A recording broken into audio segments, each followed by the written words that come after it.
My brain solving world hunger and finding the cure for cancer at 3 a.m. My brain trying to remember those same thoughts when I wake up the next day. Me 5 seconds after entering a room, trying to remember why I came in here. My nose deciding to have an itch the second both my hands become occupied. Me tries to get a good night's sleep. Mosquitoes and flies, blocked noses, noisy and annoying neighbors allow us to introduce ourselves. My lower body strength, my upper body strength. Me waiting for the water in the bathtub to fill up. Brian, hey, I wonder what would happen if you jumped in front of that car passing by. Shut up. No one. My laundry machine when I'm trying to sleep at night. Me at 3 a.m. remembering something that happened 5 years ago. Oh no, cringe. Night cold. Morning cold. No one. My YouTube recommendations at 3 a.m. Vector in Avengers Infinity War. Me when I hold a door open for someone and they don't say thank you. Me on my couch thinking about my cherished childhood memories knowing that I'll never be able to relive those memories again. When you wake up at 3 a.m. and you don't know what year it is. Me after someone holds the door for me a mile away and now you have to start jogging. When you wait over an hour for a doctor's appointment only for the appointment to last 5 minutes. My friend sends a meme. Me, lol XD so funny, actually me, and yet, I still feed nothing. Getting into bed. Nap, I don't really feel like it. Getting out of bed. Nap, I don't really feel like it. My body is a machine that turns motivation into depression. Procrastinate. Me. The shape of my blanket at 3 a.m. when I try to find the long side. Salesman, push this button to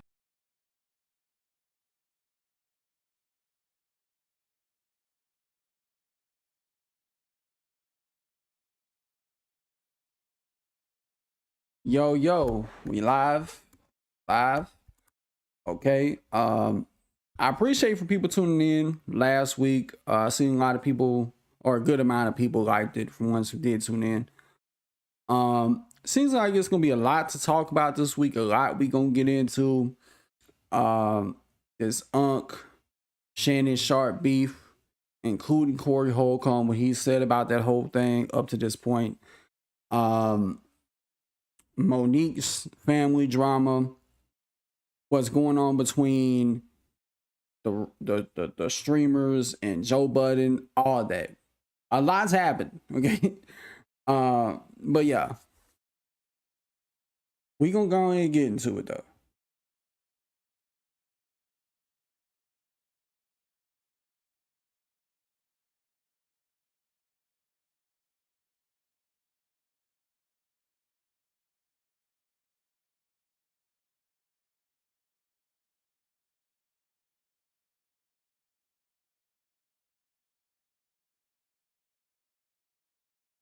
Now this, okay, so how I want to start this on top. Do I want to start with what Shay said first?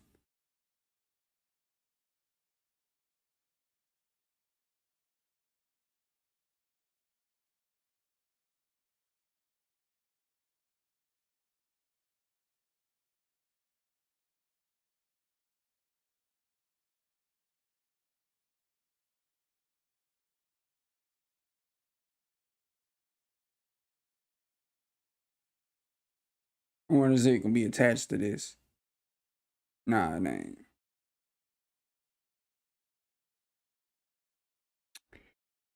All right, so we're gonna start off with what Corey Holcomb had to say about Shannon Sharp, and allegedly called people, as he puts it, fruit booties.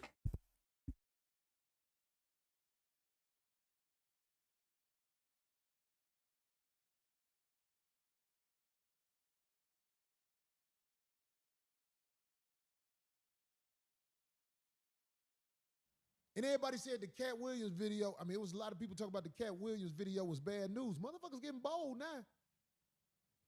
Motherfuckers ain't yucking with y'all ass. Only one yucking is Shay. Shay, oh, Taylor Swift running circles around Beyonce. Where that come from? Why you had to say that? Your boss made you say that, didn't he? Oh, that's disappointing. I didn't know he said that. Your I don't boss.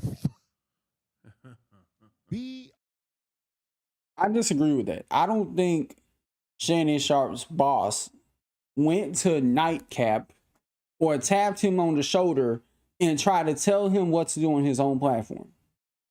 Corey Holcomb is over here making up lies with this.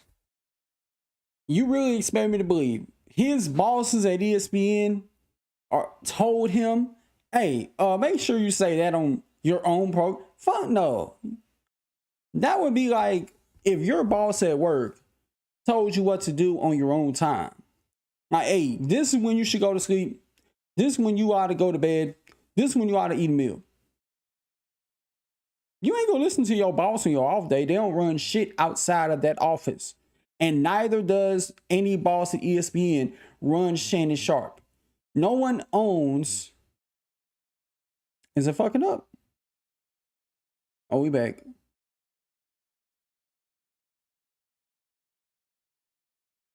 No one owns Shannon Sharp. There's no bosses other than Ocho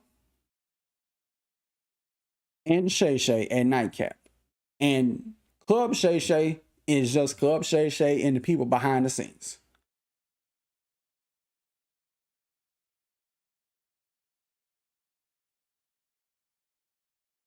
There's nobody who tells him what to do. On his own platform, you expect to believe his boss told him that? Hey, yeah, go listen to, man, come on, bro. Corey, this is a bad take. Now, we know what he said about Beyonce. Like, I didn't agree with what he said with Beyonce. I just thought it may have been just a bad take. That's all it was. Nothing more, nothing less.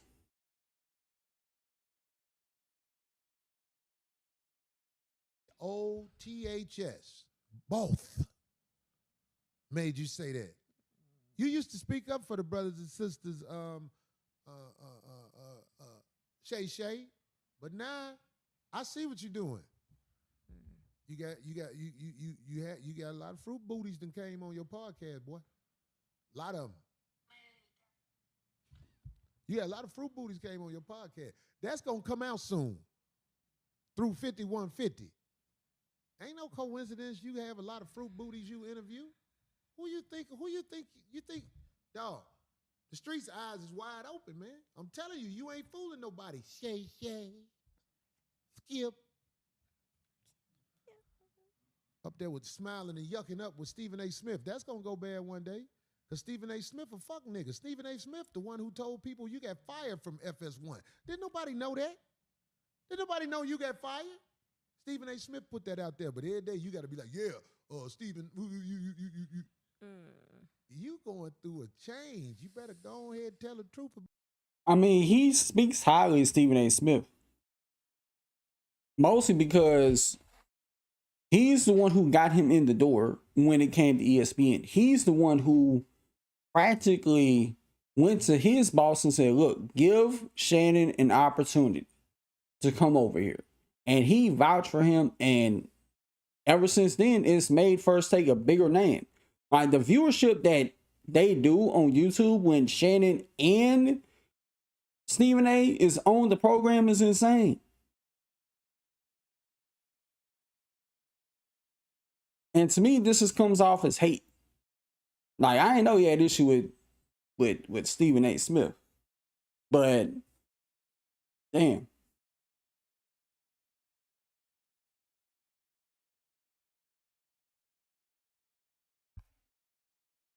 And mind you, this is the same person who was going around telling folks, oh, you shouldn't get married.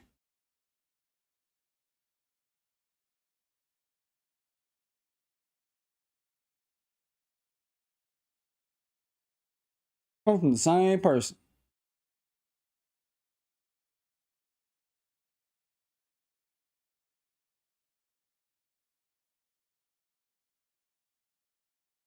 Whoops. See my own page. About who you are, Club Shay. Let it be known. I bet you wouldn't answer this question. Have you ever had sex with a man? You know what he gonna say? What do you call sex? You are so That's what they gonna say. But I thought since he's off that network, you think now though he's bending because of well, not literally. Boy, but, did you see them ball huggers he had on in front of Cat? He was like, "So look here, Cat."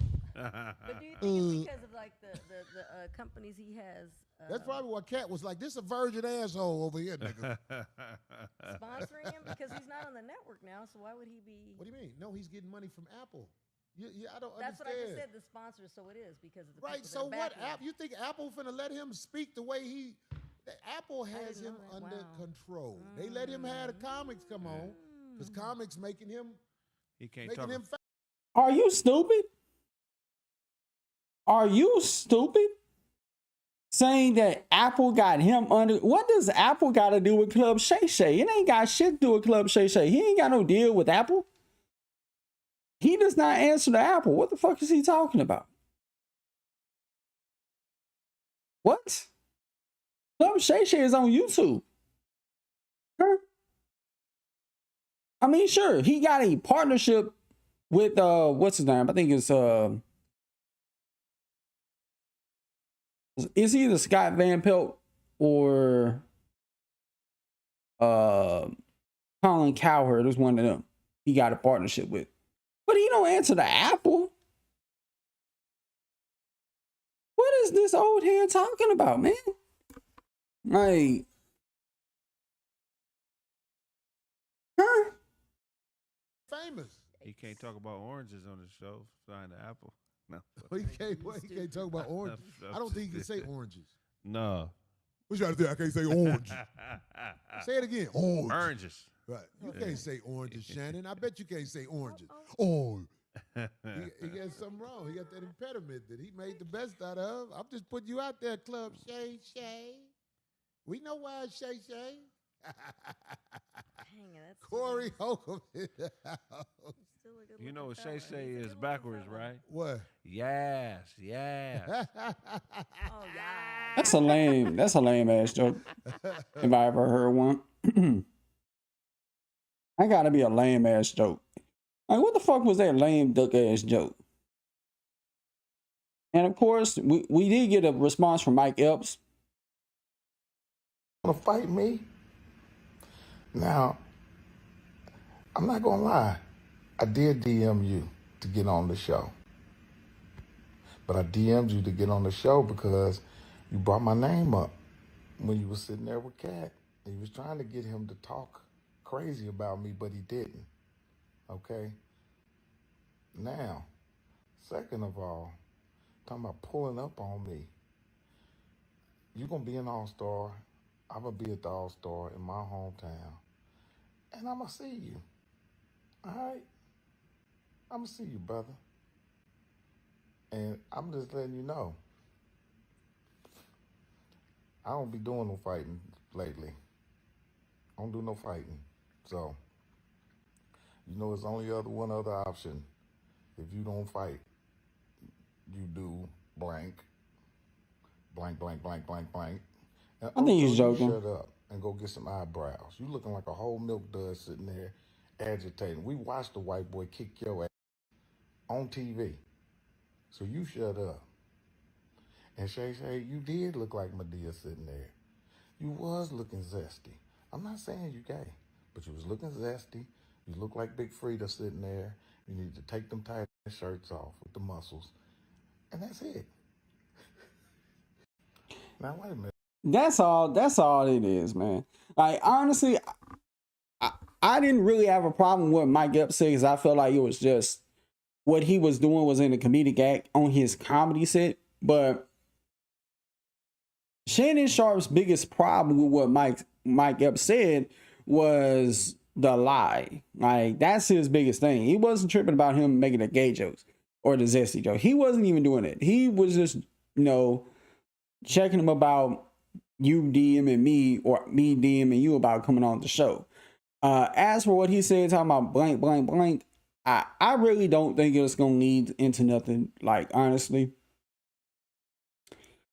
Cause I think that's just one big old joke. You really think Mike Epps is gonna go to the All-Star game with everything he got to lose? You think that man gonna go to the All-Star game and shoot somebody in GTA? Shannon Sharp of all people? Man, come on, man. He's not gonna do that. He's just joking when he says that shit. Man, if I turn on the news Monday morning, it's not Monday. Today's Wednesday.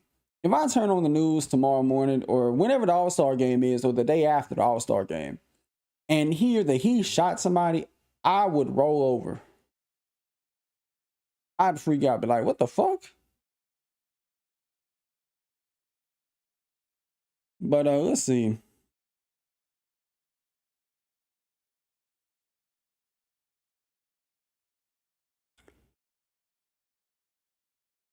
Now, Shannon did give some clapback to everybody who was talking shit about him. Because people been talking shit about Shay ever since he been doing these numbers, and it's ridiculous.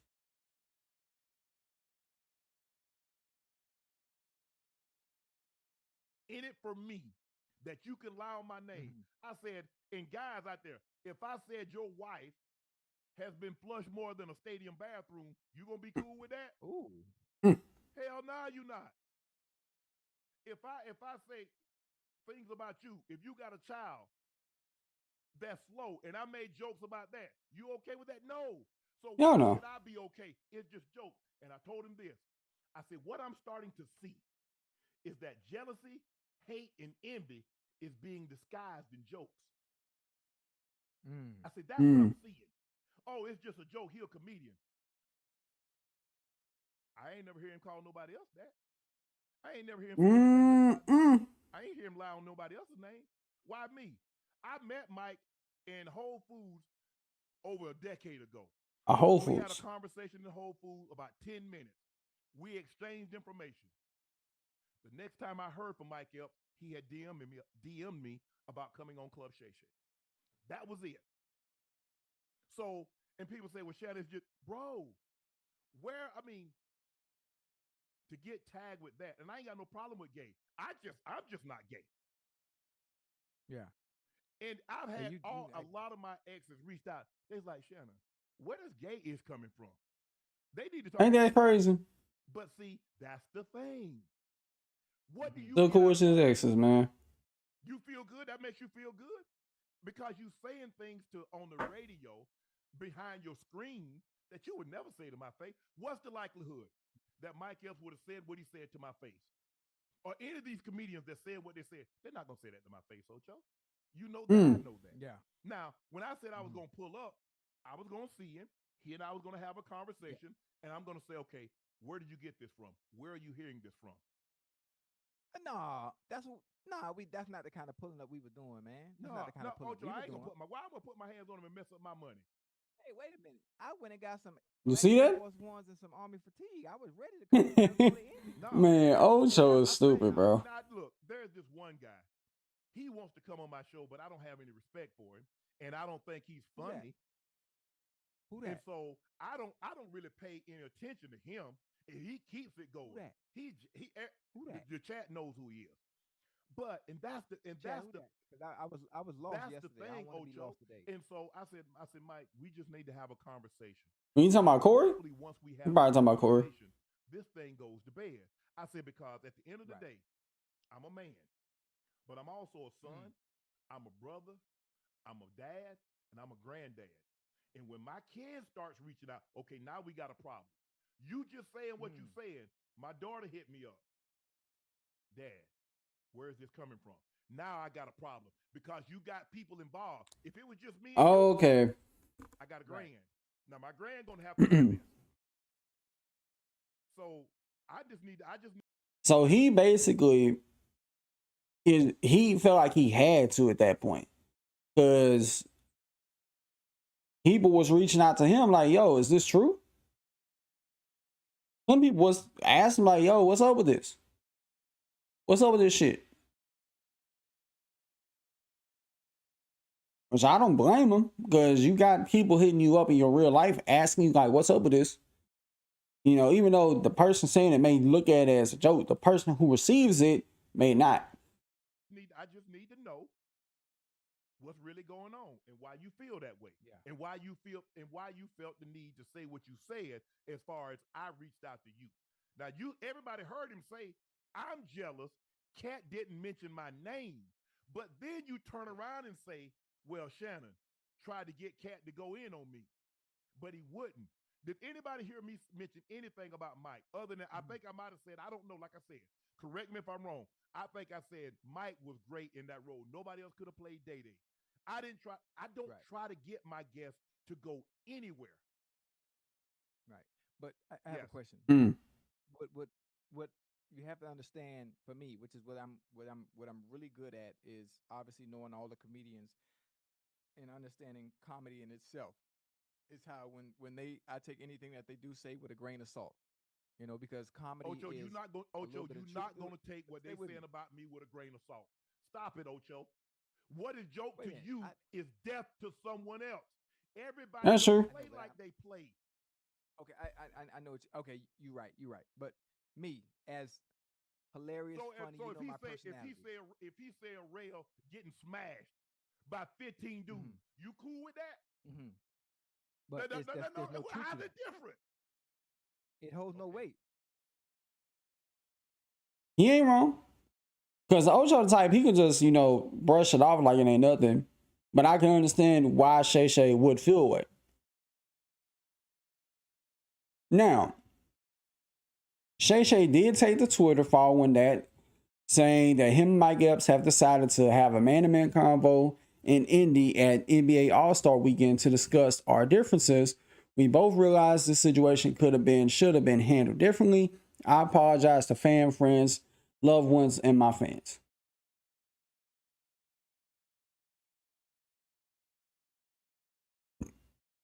And then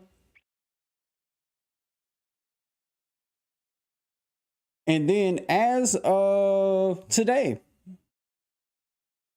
Corey Holcomb, he reacted to Shannon Sharp's claims of not being gay. This is what he said. But yo, on all that fighting shit, Shannon, man, I hate you got upset like that.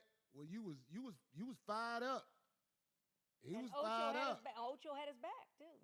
Oh, of course, Ocho had his back. Ocho, first of all, Ocho. He could have played it off me. Ain't no punks out here. But I'm saying Ocho, I think Ocho was just like, what? Yeah, what's up? I don't blame him either. Ocho, him and Shannon Sharp were standouts in football. Yeah. One of the best. Yeah.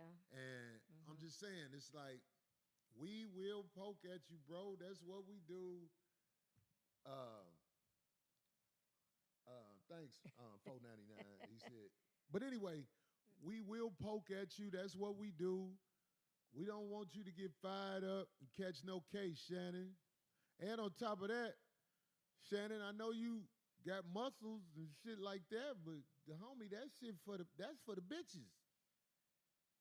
Or the niggas. It don't stop with Corey Holcomb. I mean, them muscles is for the bitches or the niggas. Look, this is what I want to say.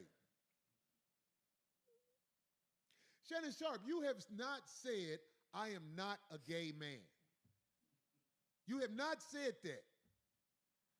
So let's just get that straight, homie. My eyes ain't like everybody else. You can't defer from what we talking about. It ain't like you said, motherfucker, I ain't no motherfucking. Wait, did it freeze? Oh, nah, it ain't freeze. Man who sleep with men, you ain't said that. No, but he said something about lies, right? It's all lies or something. What did he say? What was the exact words he used? I'm not sure. I don't know. I could have swore he said you get it together. Lies or whatever. Okay. The man ain't said, I don't sleep with men, homie. You ain't said that. You talked around that. Shannon, if you are a man who messes with men, I still love you, brother. I can't drive you to the stove. Oh. But why would it matter, though?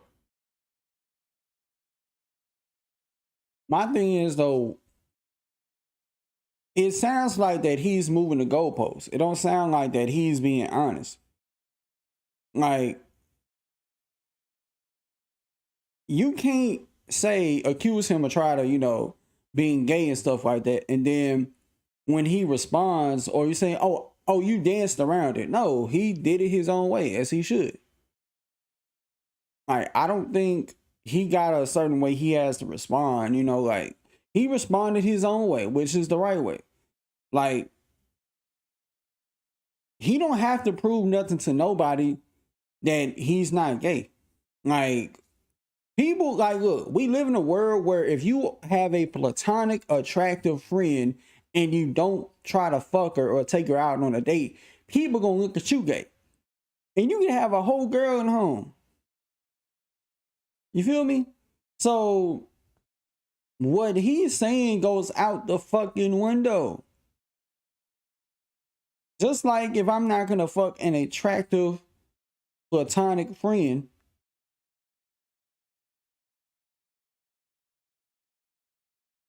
that don't mean I'm gay. Y'all just weird because you want to fuck everything you see. Is what it is. Stop. But Yes, you could. I still love you, brother. You still a black man. We all part of the cause. You can't come watch the game out of the crib. But Yes, you can. look at Darlene. Yes, you can. Shannon, will you please come on the 5150 show and smash Darlene? Ah! Please. I want that to happen. Darlene need that lick. I know you're gonna do it right. You're gonna take her out and show us some. I mean, man, you think I would, like, if I'm Shannon, you think I would want to go to your show after you talk slick about me? Man, fuck out of here. And I know Corey Holcomb may look at it like, oh, I'm just being comedic. I'm a comedian. But you not on the stage. When was the last time people seen Corey Holcomb on the stage? If he had been doing this at a comedy club, okay, cool. Let it rock. But when you sit down in front of a YouTube camera, go on your 5150 platform podcast, and pretty much try to say I got some sugar in my tank, and next thing I know, you want to interview me, man. If I'm Shannon, I'm like, man, hey, mofo, fuck you. That's my response. Like, what? Are you insane? Stand on your square. Some stuff. I don't even need to go out. I'm just saying. I'm just saying. Darlene says she don't need to go out. She's serving it up. No. Do we gotta wear I'm gonna rubber? Stop, Corey. Oh my You seen that nigga? He be at the Hey, yo, Lakers game? that's We used crazy. to make him That's wear rubber. crazy. Oh, stop. Yeah, the dookie pussy. Anyway, hey, this is what I'm saying. I don't see how we could ever stop joking about what it is, but I will do what I have to do to respect the brother. I don't want the brother to think I hate him. I don't. It's just jokes, like you said. I'm a silly motherfucker. Let me cool out. Yeah. Let me try to get it together. Yeah, but they ain't gotta Mike receive the was funny joke. with that shit he said. Oh my God! What did he say about Even Ocho? When he said, yeah, he said Ocho, needs to the get milk some dud ice. head, no eyebrow having ass. And then he still said it. He said, "Well, Shannon, you was looking kind of zesty up there. Look." And what Mike Epps said on stage was funny. Now, he admitted it wasn't accurate. Mike Epps He had to. DM'd Shay. Who wouldn't want to be on Shay with the type of action Shay getting? Shay That's Club true. Shay But can be the standard. Cause you can get loose on that motherfucker. Hey, and that is true. He got motion, but I guarantee you, I guarantee you, Corey, you ain't never gonna go up there. Because if he was directly responding to you the other day on his show, you ain't never going on his show, Playboy. You can forget that. Let alone him come to your house. Like, the fuck? Are you insane? hey, So it's Shannon okay Sharp. to do that, to lie. What?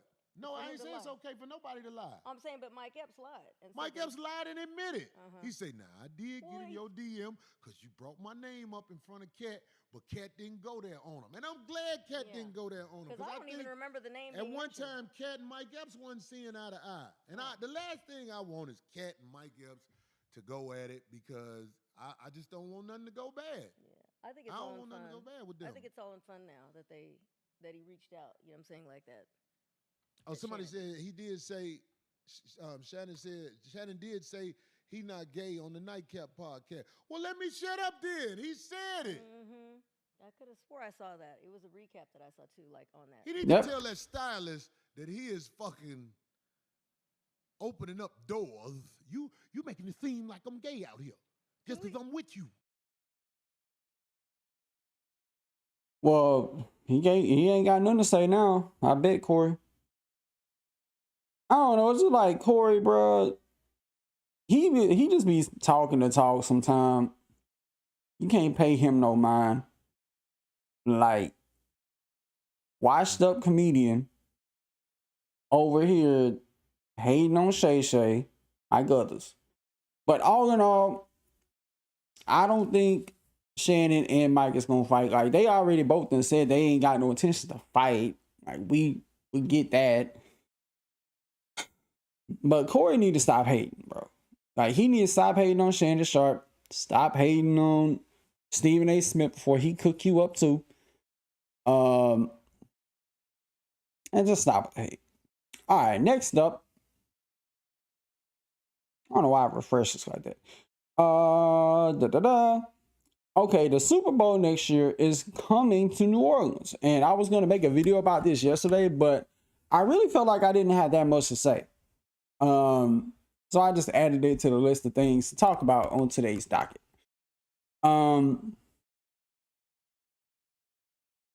I just think and hope that New Orleans Saints beats the Super Bowl curse. Because granted, before the Rams and before the Bucks, there was so many years straight where if your team hosted a Super Bowl, you either was going to have a losing season, miss the playoffs, or lose in the first round in the playoffs. You may make the playoffs, but you'll lose in the first two rounds or whatever. I hope it's different this time around. The last time the Super Bowl was in New Orleans, I think it was with the 49ers and Ravens, if I'm not mistaken. I mean, it's been a long time. And I think at that time, what was that, 2013? 2014? It was one of them. But I think the Saints made the postseason. If it was 2013, they was definitely in the postseason. But if it was in 2014, in the 2014 season, then they definitely didn't make it. I just hope the Saints beat the odds and make a playoff run. Like, make a deep playoff run at that.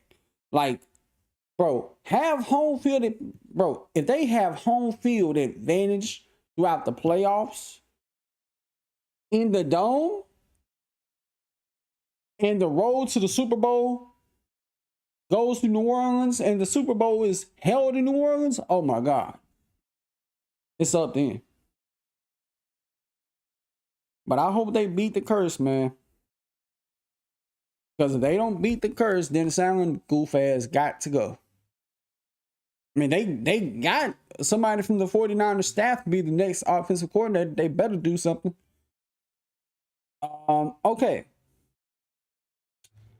Next up, we got Lotto basically saying that she didn't on purposely play the video in the background of her Sunday service TikTok video that was a shot at Ice Spice, which I think it was, but a lot of people think it was, but may need to refresh the page. Is that direct hit? Yeah, you came right to it. I did not do that on purpose. Right. Okay. But it, like, you know what I'm saying? Like, And she took it like you did it on purpose. okay, well then let's do it then. Like, it wasn't like that. You Yeah. know what I'm saying? It wasn't like that. I swear to God, like, it wasn't like that. mind you, I'm in Houston having a ball, leaving the club drunk. So I'm like, let me make a little TikTok to this song I like type shit. So before she came out and said she was talking about you, did you know she was talking about you? Oh no, I didn't know that song was about me till she said it was Yeah. about me type. I don't mind the rapping sport of it. This is a sport. For sure. This is like basketball. It is. It is. You say you better than me. Take these bars with you. Now let me hear what you got. That's all this is. Like you said, like, baby, I come from a rap competition show, so, like, yeah, if it's gonna be that, let's do it. I'm gonna say what I got to say right back, baby. I ain't running from no smoke. Ice Spice being in the back in that video, was that direct hit? I mean, I think it was kind of intentional, whether she admits it or not. But I do think the biggest thing when it comes to like a rap beef is that a lot of times it does get super personal between two personalities, and it's no sportsmanship involved in it, where it's like, okay, you jab, you make a jab, I make a jab, and we just talking shit. Like if a wide receiver and defensive back lining up at the line of scrimmage, they talking shit before the ball is snapped. So yeah. I mean, if that's what this is, if it's turning into that, but I don't know. It may be one of them on Lotto's end where she views it as just a friendly competition, but Ice Spice may not view it as such. Especially if last week is anything to go by. Okay, we knocking out a lot of these. Okay, so boom. There was a huge controversy between Kanye, I should say Ye. He pretty much without permission stole a bunch of songs that he sampled. Now, whether or not people want to say this is stealing or not, it is. Because Donna Summers and Ozzy Osbourne came at Kanye, and they both had told Kanye, look, we're going to deny you permission to get a sample to our hits. And what Kanye West did, he pretty much stole the songs anyway and made his own little remix to it. But Donna Summers took the IG saying, Kanye West, Kanye West asked permission to use Donna Summers' song, I Feel Love. He was denied. He changed the words, had someone re-sing it or use AI, but it's I Feel Love, copyright infringement coming. So basically, he can get sued for that. Probably going to get sued for it.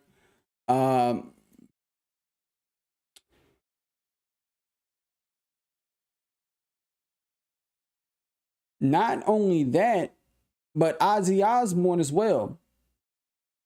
He took to social media saying, Kanye West asked permission to sample a section of a 1983 live performance of War Pig from the U.S. festival without vocals and was refused permission because he is an anti-Semite and has caused untold heartache to many. He went ahead and used it's in OBS, so I need to.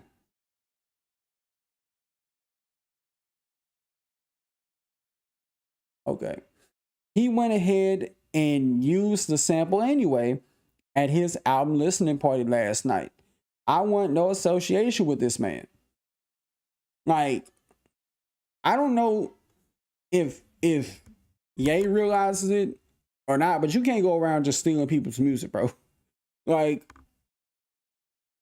you may want to sing like you that guy to just do whatever you want, but I don't know. This is some off your rocker type of shit. Like, I don't know what Ye going on, bro. Like, he is bugging out. Stealing Ozzy Osbourne and Donna Summers music is crazy. Unless if he can somehow prove he got the rights to it from someone else other than Ozzy and Donna Summers. If he can't, then really nothing he could do but just either take the song down or just go to court, I guess. But he need to stop. Okay. Next up, there was a TikTok that went viral for this mother who pretty much made her daughter apologize to a classmate for bullying. And she did it in a positive manner. Let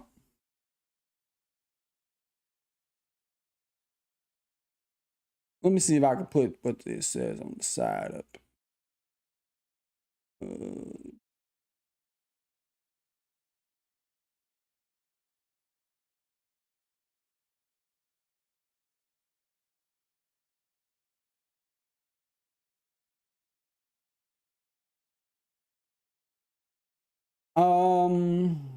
A mother going viral documenting the way she decided to discipline her daughter for bullying a classmate. The mom, named Neek, not only had her daughter make the child a gift basket, but she even called the other child's parent to have them take a prepaid hair appointment that was originally scheduled for her child. Safe to assume the baby girl learned her lesson that day. Bravo, Neek. And this was over bullying. Like, this girl was bullying a classmate, and her mom's like, you know what? You ain't getting your hair done. The person you bullied is getting their hair done. And I don't know who can speak to this, but bullying does not build character. I don't care who tries to say otherwise. Bullying, if anything, it can cause irreparable harm, especially when it starts. Because when bullying starts, that shit can come out of nowhere. Because, like, you can be going through most of your life up to the point bullying happens, where you thinking shit's sweet. Everybody all kumbaya, they buddy, they friends. And then, like a switch, everybody all of a sudden wants to be out to get you. Or not everybody, but a lot of people just switch up and they act different, whether it's 6th grade, 7th grade, whatever. And they treat you different. They start to put hands on you. They start to be physical and stuff like that. Like, roughhousing is one thing, but when you go to bullying, like trying to assert dominance and shit like that, that shit's crazy. And it can fuck up somebody's mental because they may look at you as a best friend and you just randomly picking on them in public, no less. I guess one thing if y'all got that type of bond, y'all just fuck around and shoot the shit. But to the point you just doing a pecking order thing, like, come on, man. And I know some people can say, well, you shouldn't hold that against a person when y'all grow up, get out of high school. That's a big reason why nobody comes back to the high school they graduated. That's a very big reason. There's a lot of people that once they graduate that high school, they leave and they never come back.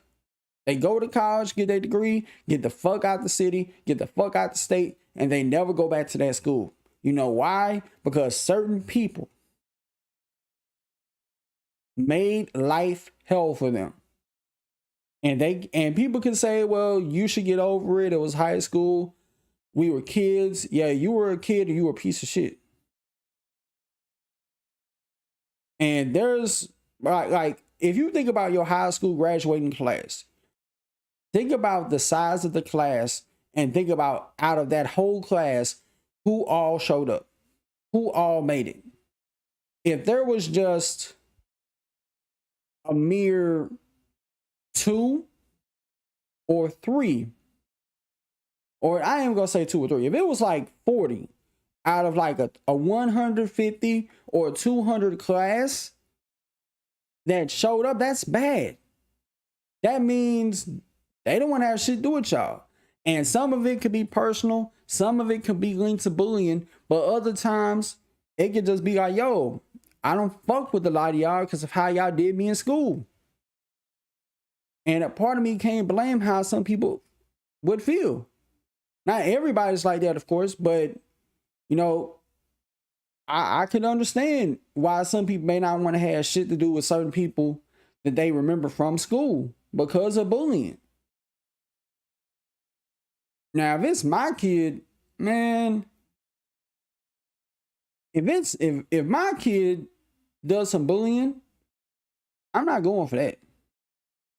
First of all, I would want the kid who you bullying, I would want that kid to whoop your ass.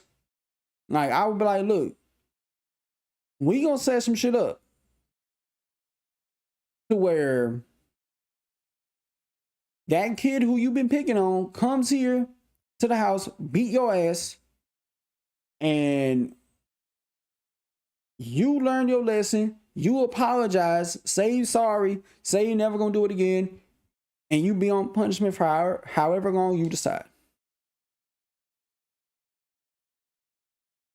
Because whoever taught you to bully is crazy. Like, whoever really came up with the term bullying builds character really don't know shit. It may add to your character development, but it don't build character. It don't make you a better person. It actually fucks with your mental more than anything. Because for the rest of your life, you could be wondering, yo, why did this person do that? Now, granted, you can grow up and be best friends with the person who bullied you because y'all not kids anymore. And you can kind of see past it to where you don't get really too bent out of shape about it no more. Now, me, I look at my bullies from school different than I do today. Like, I don't look at them like or treat them a certain way. You know what I'm saying? Like, I look at it like it was over 10 years ago. And I can't hold something that you did as a kid against you for the rest of my life because I got a whole life to live, you know. But each their own. Not too many people are like me to the point they just, you know, will be more forgiving. But just make sure y'all teach y'all kids not to bully. That shit ain't cool, man.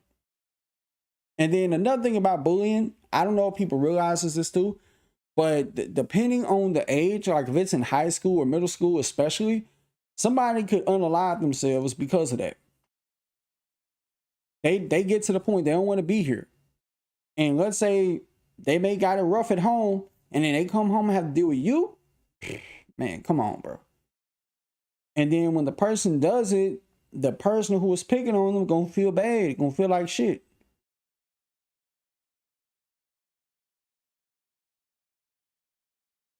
Man, I wouldn't even know what to do if I had a kid that bullied somebody till they got to that breaking point. I would go into my kid's saving account that I got and make them pay for their funeral costs. Because you got to, man, I wouldn't give a fuck. Like, you shouldn't have did that.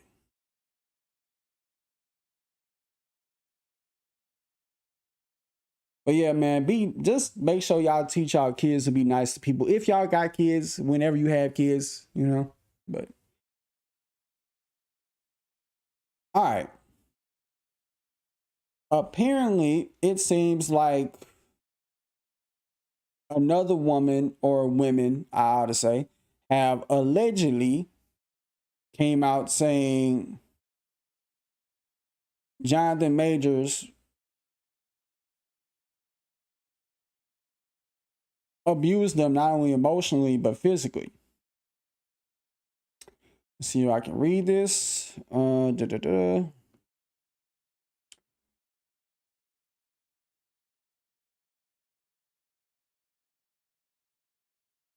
Nearly a couple months after Jonathan Majors was convicted of reckless assault in the third degree and harassment violation involving his ex-girlfriend, Grace Jabari, two more women have come forward to accuse the actor of abuse. According to Rolling Stone, Emma Duncan and Murrah Hooper alleged Majors was physically and/or emotionally abusive during their overlapping relationships.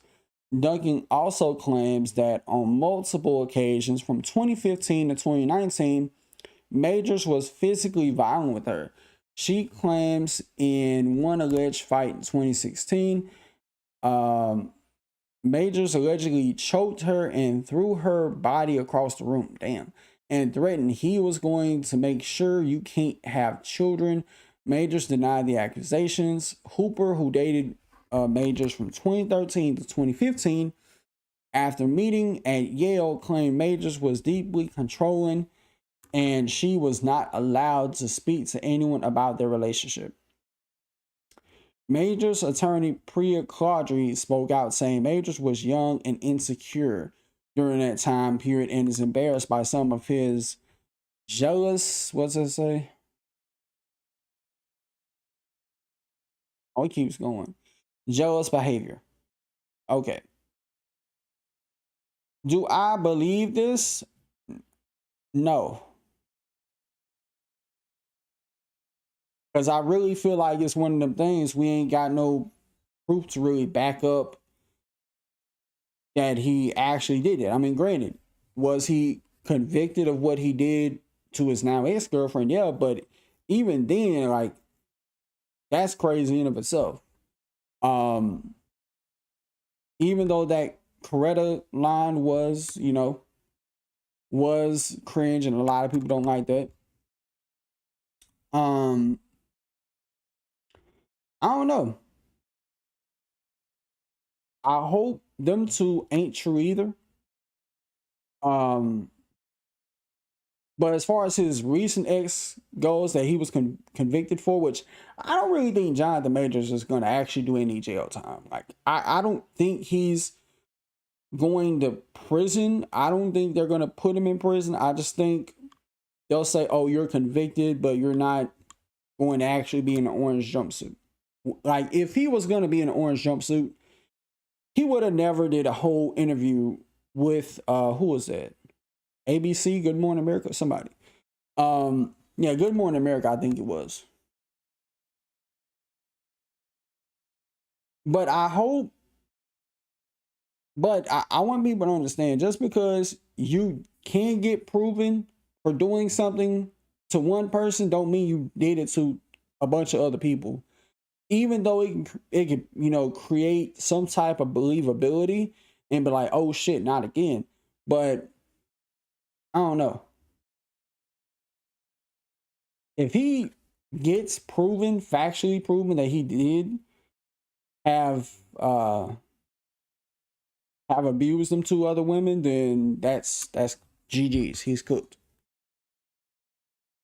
Okay.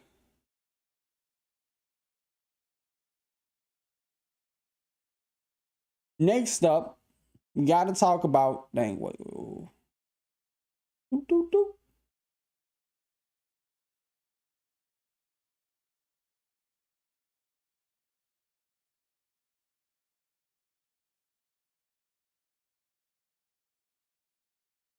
Gotta skip it here because he had Undertaker music playing and I can't. Oops, why am I moving you?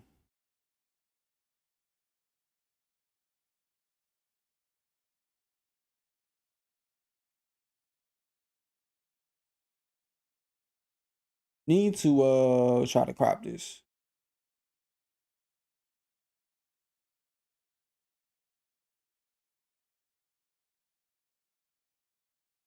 Oop, oop, oop.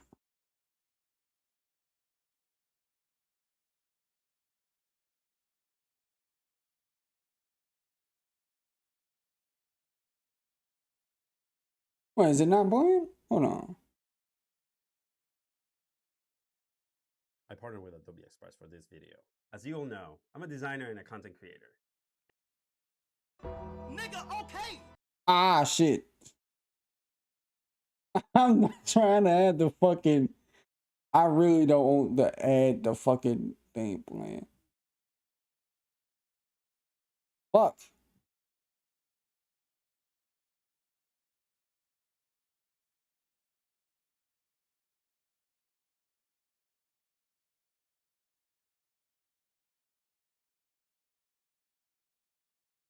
as we all know about this whole situation that happened, I think it was last week, with Kai Cenat and Joe Budden and other streamers speaking out. Rage did give his thoughts and opinions about this as well. He also reacted with what he was saying as well. I mean, reacting to what Kyle was saying as well in response. Up on the stream making millions of mayas? $50 million kick contract? What the fuck? I will give him that though. I swear to, I promise you I'm about to say, Kai could buy this nigga, but it's gonna sound like dick suck. I promise it would have. Say that, but I'm like, yo, I ain't gonna dick suck. I didn't go dick suck, bro. I didn't go dick suck, my nigga. Streaming niggas, bro. Stop doing that, bro. Like, we some little niggas, my nigga. I would buy you, my nigga. Do you understand that, bro? Do you understand that, my nigga? You say you don't come off as hating, but you always bringing me up, bro. Relax, my nigga. Stop. It's okay. That's the thing, bro. Y'all don't ever, like, have respect to the old niggas, for sure. You feel what I'm saying? Like, it's not like we out here hating on old. The only hate I see on old niggas, except for it's like old niggas are always mad, is like if an old nigga music come up, everybody's like, yo, that shit's ass, right? That's it. But we're not fucking checking for Joe Budden clips and reacting to his fucking opinion and saying, yo, this nigga's fucking old and dumb. No, nigga, nobody's doing that. Like, respect to him for sure. The only thing I would say I was wrong at was like not even able to like do my research on Killer Mike and shit like that. But in the moment, if I want to voice my opinion, I'm gonna voice my opinion. Facts. 100%. 100%. And that right there kind of makes me remind myself. I kind of reminds me of Joe in that aspect, because Joe, when it comes to giving up his opinion, he will say what he wants. He don't give a fuck how you feel about it. And granted, he does dress his opinions up on purpose to where he will say certain things a certain specific way just to get certain people to react. Like, he's getting the streamers, Kai and Rage, to react to this. Like, he gives up his opinion on purpose a certain way just to gauge a reaction. And people could say, well, that's clout chasing. It is. Like, Joe would probably acknowledge it's like, yeah, it's a bit clout chasing, but everybody clout chases. You know what I'm saying? Everybody be doing that shit. Like, now I will give props to Rage and Kai. They out here making bank. And this ain't even me dick sucking or dick riding. They are out here making money, making bunches of moves. That there was a time when it came to doing content, doing streaming, bro, streaming was more laughable than making YouTube videos. Like, just imagine Kai and Rage being in school and them saying, oh, I want to make a YouTube channel like Flight Reacts or Salomonati. Bro, I swear to God, word to my mother, if they was in school around the time I was in school, like 09 to 2013, I promise you, they would have got laughed out of school, because that's how it was back then. Like, YouTube was at that place where nobody respected you or even admired you for wanting to do content. Like, that shit wasn't cool back then. I mean, sure, YouTube was a thing, and it may have been a couple people I knew uploading videos, but they wasn't taking this shit seriously. Like, y'all want to do this for real? Like, and granted, I've always kicked myself in the back, like, constantly for not doing this or not starting to do it when I was much younger. But I don't regret doing it later, because it ain't never too late. Never, wait, what's the saying? I had the saying in my mind. Fuck. I had an old man moment.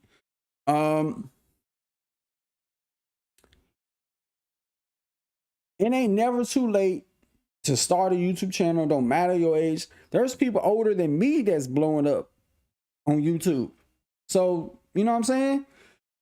But at the time, yeah, sure, people did YouTube, but nobody was streaming from what I know.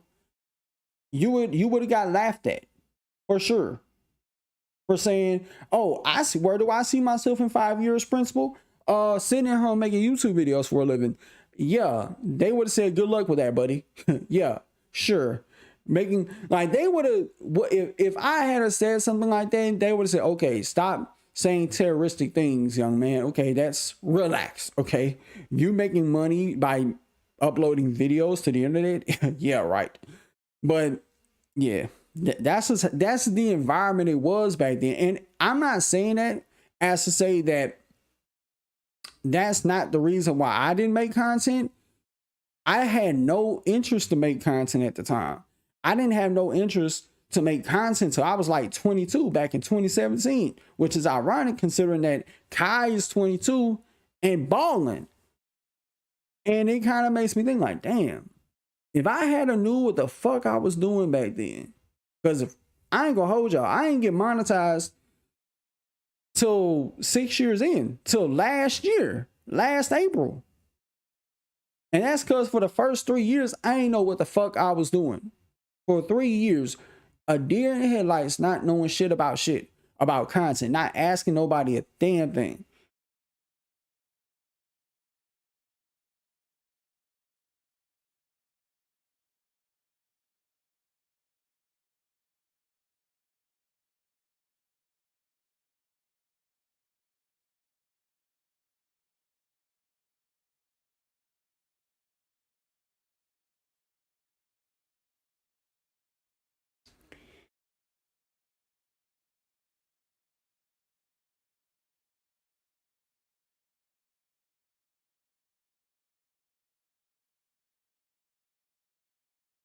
But it got to a point, I started figuring this shit out. And sure, the numbers have fell off since. But I got faith it's going to get back up to where it needs to be and beyond that. But I'm happy my shit fell off now than be the guy that falls off when he's already doing this shit full time and, you know, panic and in straight up panic mode. All right. Because, you know, some people, they get that one good check from YouTube, they'll bounce. And then let's say they fall off for like 5 months straight, like I have. And they'll be like, oh my God, how am I going to pay my bills? Then they got to go back to work. Because they leapfrogged this shit too early. But yeah, like I kicked myself in the ass about when I started doing non-gaming topics and stuff like that. I feel like I should have been at least in 2020 when everybody was inside. Oh my God. But I didn't start doing the non-gaming stuff until the end of 2022, but really went heavy on it all last year, which is the reason why I got monetized. But yeah, man, never too late for me. And the sky's the limit, so. But yeah, like these deals that they getting though is fucking insane. Like $50 million kick deals. And then let me show y'all something. Can I pull this up? Where am I?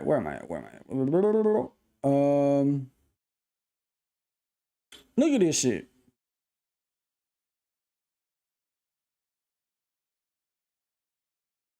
Rage has a AT&T bag.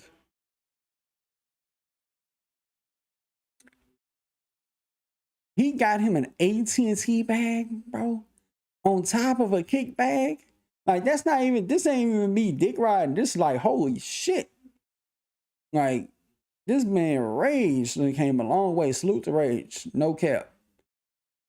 But yeah, back to the video.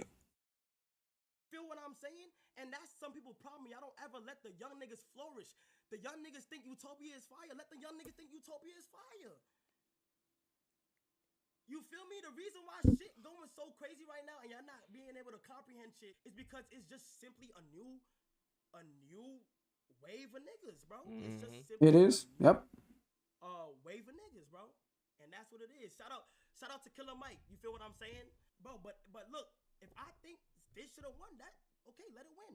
Nigga, I'm in my room just talking, bro. You feel me? It's always the young niggas this, the young niggas that, and you say it don't come off as hating, but bro, that come on, dude, come on, Brody. I could Dick put up sucking. like 20 clips of you doubting every 2016 freshman, my nigga. Hey, I know he hated now. big time. I know he hated big time on Yachty. That shit blew up. You feel me? And look at them now, bro. Bro, y'all ain't never knew what streaming was. Y'all don't know what streaming was. Keep it like that. Y'all don't know, okay? Y'all shit on streaming, but because y'all don't understand it or y'all don't get the chance to understand it, and it's completely fine. Every time some shit go on, it's somebody mentioning me. I be minding my business. Oh my God, I swear to God, bro. Chat, I be minding my fucking business, dude. And you talk about other niggas' careers, bro. Joe, you got one hit, Joe. Joe, pump it up. Like, you got one hit, dude. You feel me? No offense to your career and shit like that. But come on, bro. Be real, bro. Like, I ain't gonna lie, play that motherfucker. shit be crazy, man. Like, bro, just let the young niggas. Is you gonna play that motherfucker? From now on, I hope not. So you don't want it to come off as hate and shit like that. Just let the young niggas play that motherfucker to start dancing. Everything will be all right. Other than All right. I think for the rest of the video they're gonna start playing music and shit, and Kai's gonna hop in. But yeah, I will say one more thing about this though. I was kind of shocked that Kai didn't know who Killer Mike was, simply because Killer Mike, even though he's been around for a long time, he started Run the Jewels. He's one half of that group. And they started off in 2011. Kai was a super jit back then. I mean, granted, I was a jit too. But he was much younger than I was when they started. And then I want to say it was Run the Jewels 2 and 3, like in 2014 and 2016, respectfully, that they got some of my most favorite projects from that group. And at that time, like, Kai was still a jit. And I figured that was that sound to get the jits, you know, jumping. You know what I'm saying? But I was kind of shocked when he said he didn't know that or know who he was. Now, I would, and now, like I recommended to Kai, I mean, granted, I say that, but Kai ain't gonna ever find this shit. They never gonna see this. But I would suggest go listen to Run the Jewels 2 and 3. Pick a couple tracks that a lot of people fuck with. And that's how you'll be like, I see how Killer Mike went. Because Killer Mike, you hear how he raps, it's like, oh my God, he raps his ass off. And not just them two, but it was, I want to say it was Run the Jewels 4, where they did a song with Pharrell Williams. That shit went hard. Went A1 hard. But yeah, I was kind of shocked at that, nonetheless.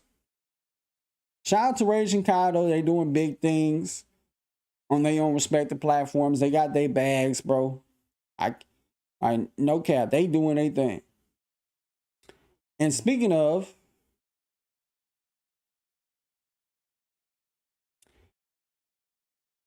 Kai and Rage had, like, I found this shit so hilarious. Kai and Rage, now I say Kai and Rage. Oh my, holy shit. Kai and Speed.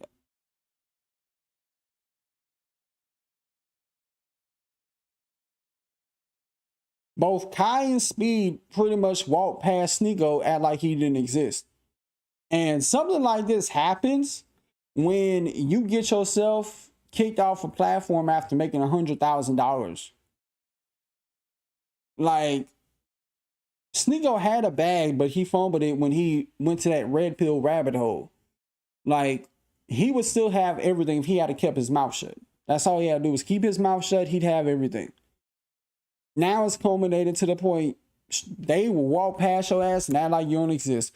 You know why? Because Kai and Speed got bread. Speed, he like, if Speed don't want shit to do with you, you know you done fucked up. Like, man, like, I couldn't imagine fumbling $100,000, bro. And not only that, but I think it was Aiden, Speed, and Kai, they all met Tom Brady. I thought this was cool. And he even knew who they was. Which is fire. I ain't gonna hold you.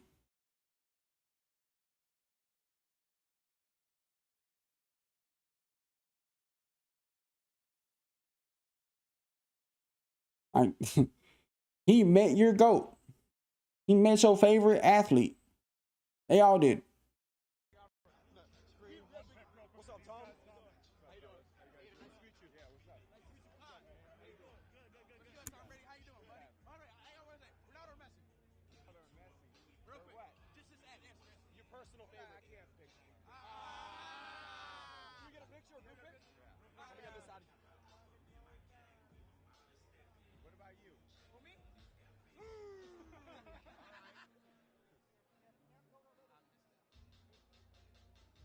That's fire. I ain't gonna hold you.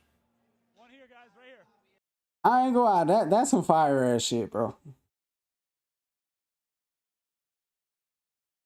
I would even shout out Aiden Ross because, man, he got bread too. Even though I got my own opinions about Aiden. I mean, bro, Aiden got 100 racks. Like, even though he did some questionable things, he got it. All right, next up, this whole situation between... Fuck. I didn't mean to play the... Okay. This whole situation involving Sam Frank, which I ain't gonna lie, that's a dude's name. I don't know if that's just her online persona, her real name, but she was speaking about her breakup with Neon, which I never really found the relationship to be genuine, in my honest opinion. For those of you saying fuck Neon, it's not fuck Neon. It's never that. It's never going to be that. That's not what that was, and that's not what this is. And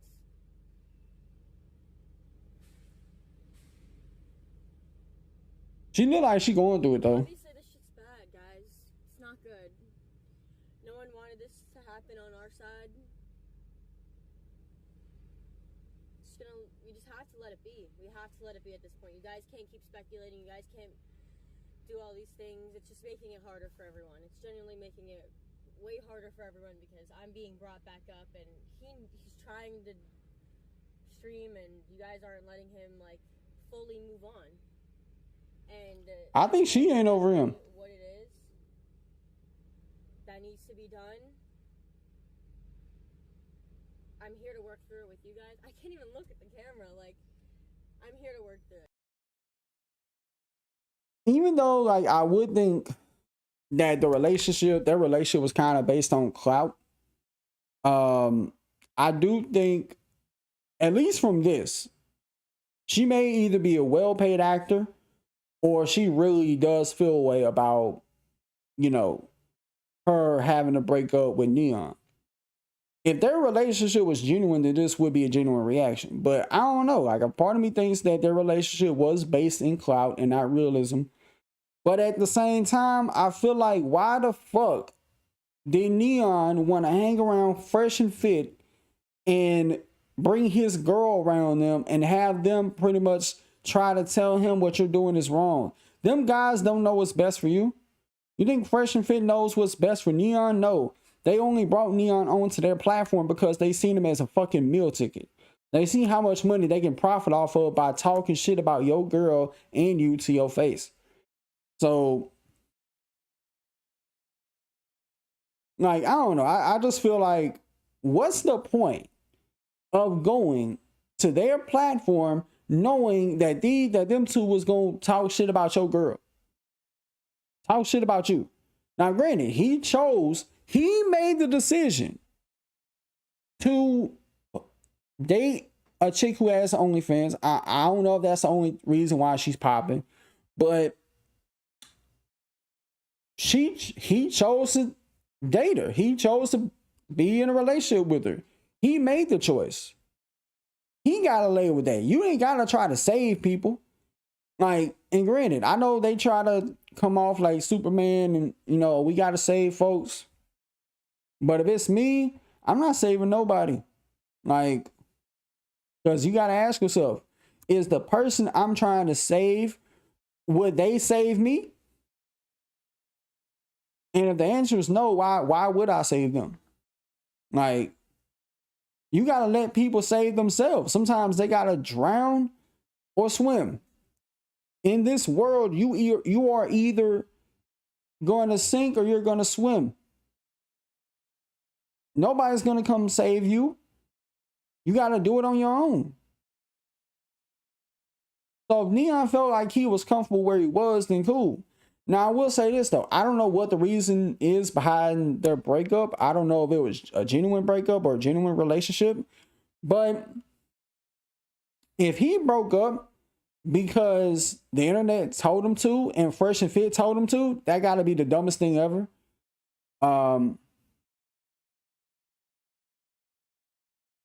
But yeah, I just think that it seems like she feels a way that they had to break up. But I don't know. I don't know that much about their situation, but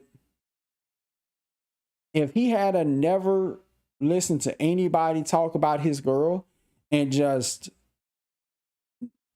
have a normal relationship, and I say normal because Neon isn't normal, but whatever his version of normal is, okay, and just not be in the limelight with other people that will talk you out of being in a relationship. Like, first and foremost, the people who's talking to you about breaking up with your girl, are they your friend? And if your friends ain't saying shit, then fuck it. Don't listen to nobody else. Because anybody outside of that's not your friend don't know what's best for you. They only know what's best for them and them only. Now, you think somebody that is not my friend is going to know or have my best interest at heart? Fuck no. They're not.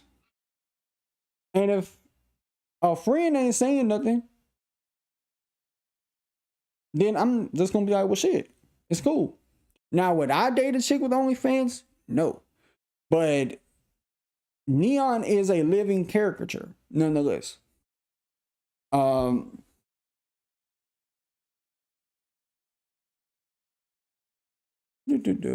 Now, I seen this. I seen this on Super Bowl Sunday. This was actually posted by the President of the United States. And some people thought it was bad. Some people thought it was in bad taste. You had people saying, oh my God, we got bigger problems, Joe. Like, how dare you, Joe Biden, want to, celebrate the Chiefs winning. Like, I actually thought this was pretty clever and funny what he did. So, hey, just like we drew it up. Like, he's kind of alluding to the whole fake conspiracy that the NFL is rigged and everybody knew that this was all part of the script. We knew it was going to go down like this. And he's playing into that theory. And I thought this was a pretty funny meme. I thought it was pretty funny. But the funniest part about this, I guarantee you that if Donald Trump had posted this same type of meme, everybody would have ate it up. Because everybody's a Trump dick rider. I say everybody loosely, but y'all get my point. They would have ate that shit up. People like to pick and choose who they like and don't like.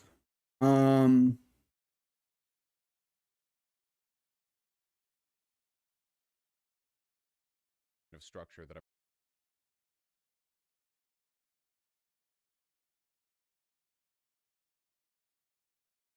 I'll be better off just not playing this video.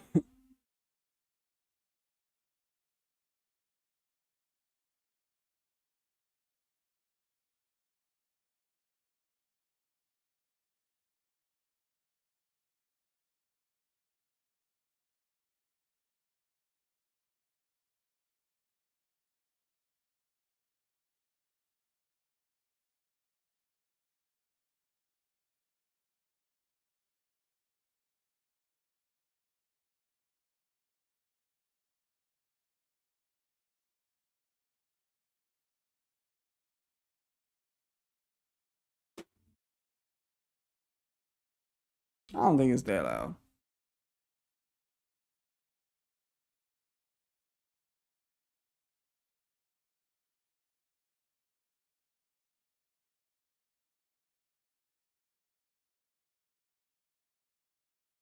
I don't know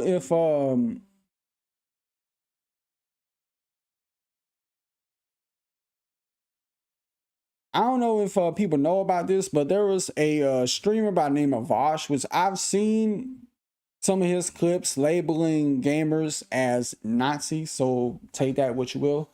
But there was this clip, 3-second clip of him actually showed cartoon CP. Let's call it what it is, CP. Now I will say this about this dude. He literally, years ago, there was a clip of him basically saying that he don't understand why it's not legal to have CP. And I don't want to show that clip just for the sake of this stream getting taken down, but y'all can go find that. Y'all can go find that on Twitter.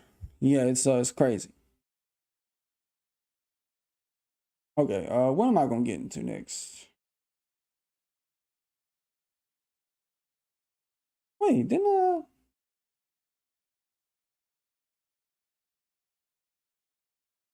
I feel like I'm all out of order.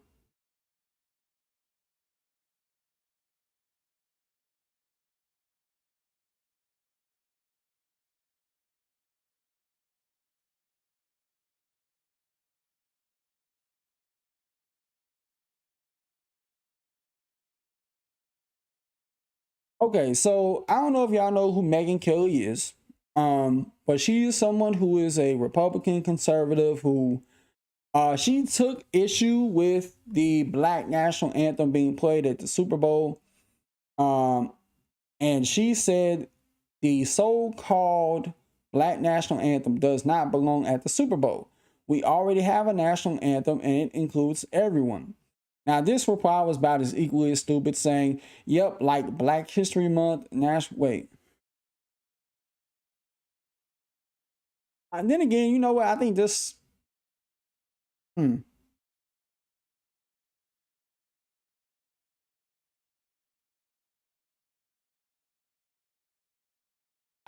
I think this may be like bait.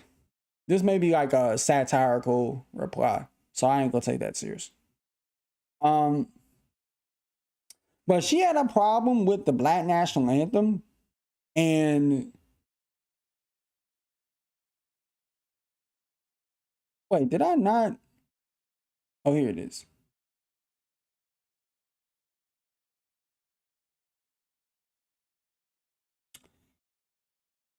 And I don't know if she's aware of this, but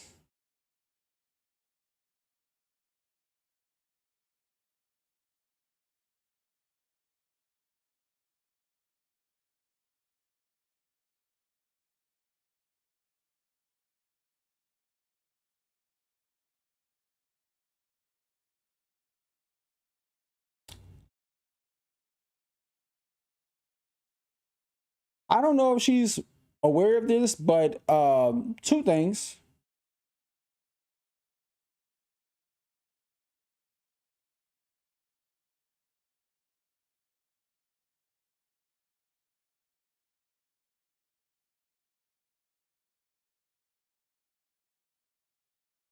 Let me be able to fix this. I want y'all to see everything.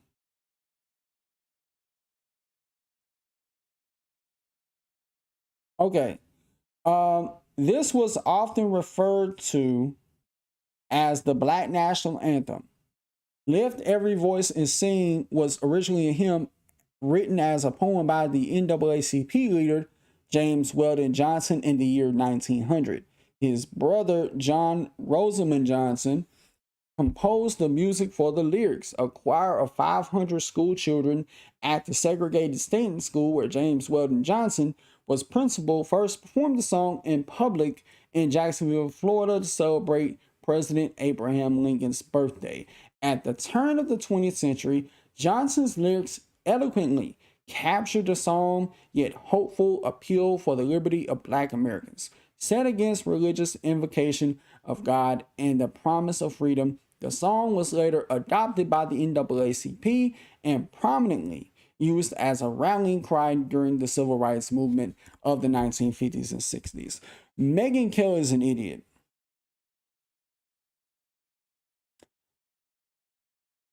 Like, does she not realize that this is February and it's Black History Month? The reason why the Black National Anthem exists, it's a piece of Black history. Are you slow, Megyn Kelly? Do you not know this? Like, what? And then you got some on the conservative Republican side saying, hey, we deserve a white version of that. What? Are you nuts? Like, I'm pretty sure if there was a white national anthem, it would be very racist or racist. But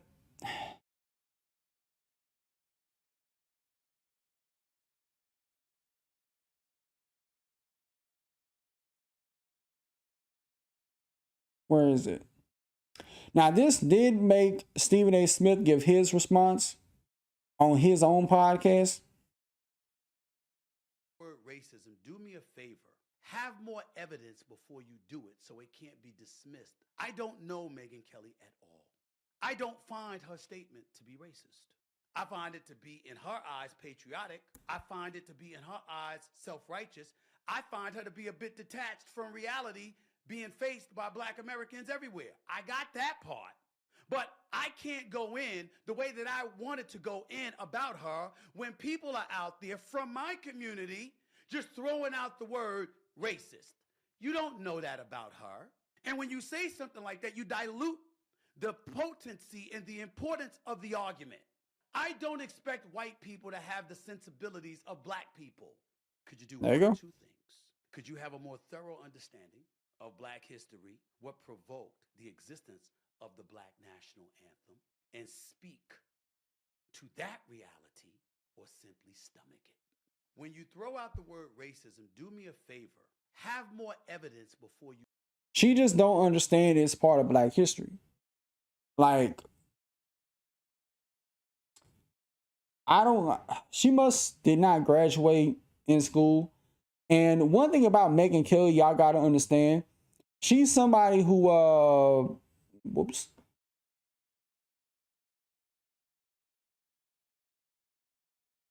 she's somebody who used to be on Fox News for years. Somebody who is more right-leaning, who has a bias against the left, and she has a bias for the right. Now, my problem with this is, it's one thing to work for a corporation like Fox News or CNN, CSNBC, NBC, what have you, and they kind of force you, in a sense, to have your biases for and against certain political parties, like have a bias for the Republicans, have a bias for conservatives, have biases against people who are moderate, progressive, liberal, or Democrat.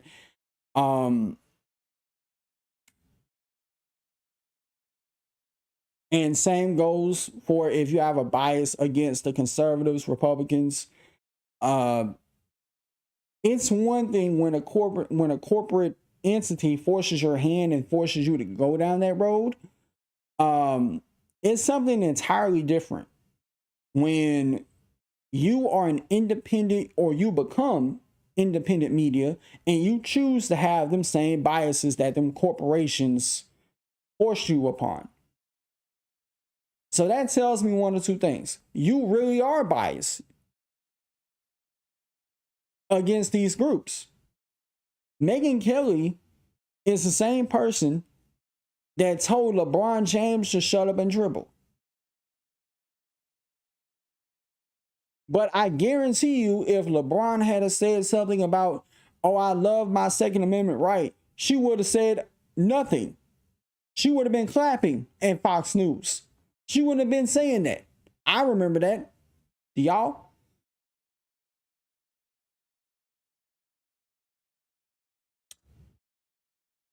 And and I have a big problem when people who got a bias for and against something.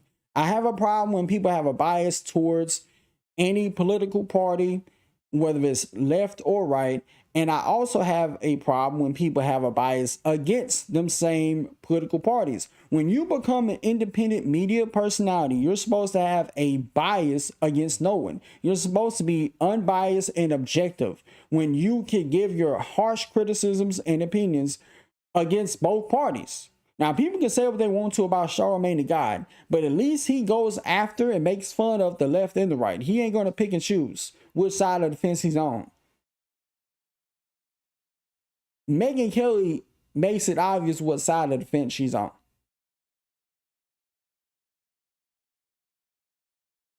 I just think that biases, when you're an independent media personality, even when it pertains to pop culture, if you have a bias for anybody in the space, to where so much so to where you're not going to report any negative news about them, even if they did something wrong, you're always going to put on a cape for them, no matter what.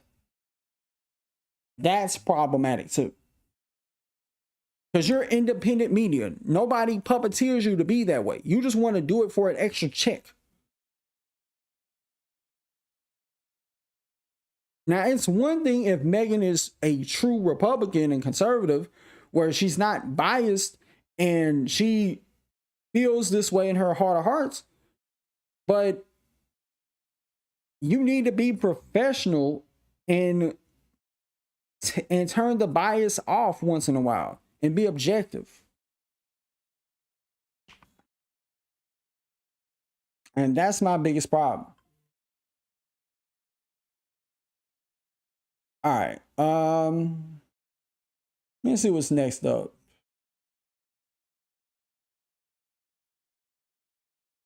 Okay.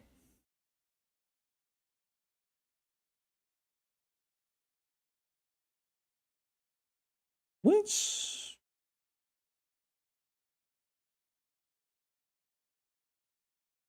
was it? Because I saw, oh shit.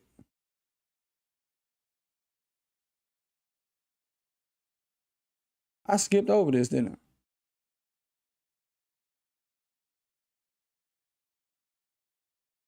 I? All right, we know that the whole Monique Club Shay interview went viral. It blew up.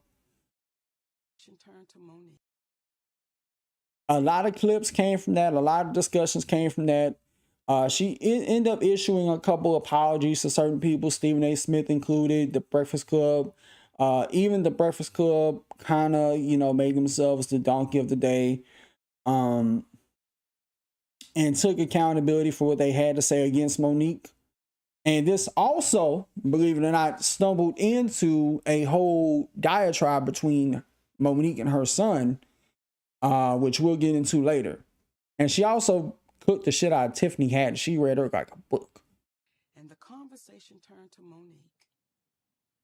And she said, well, I don't do business like Monique do business, and I'm glad I don't have that husband of hers. But she don't know your husband. And when I saw that, it's like, Tiffany, if you had a husband like mine, you may not have 2 DUIs. Oh. If you had a husband like mine, you may not be caught up in what looks like you could have been grooming a child. And I say all of that with no judgment. But when you speak about having a husband like mine, you open up the door. And open Pandora's box. If you had one like mine, you may not sit in these positions that you can't explain the next day. Right. Or it's a hard way to go. So once again... Well, she doesn't even have a husband. Let alone like yours. Well, damn it now. You said it. That was a sip. She was like, oh, damn, Shannon. Damn it, Shannon. You didn't stir them up now. Wait, I think I skipped over some.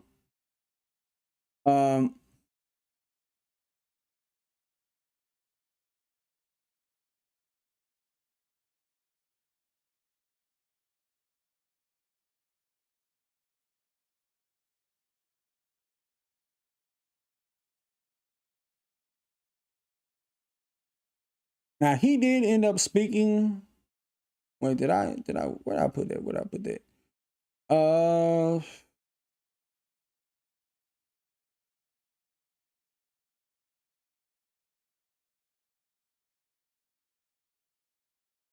I guess I'll play this right after that.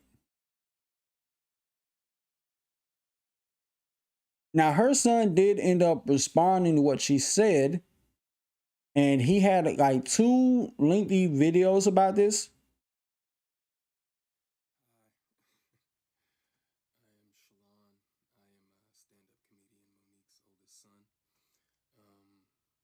I guess I felt the need to make this video to just provide some context into this false narrative about her praying to the universe in order to reconcile our relationship or whatever the hell it is.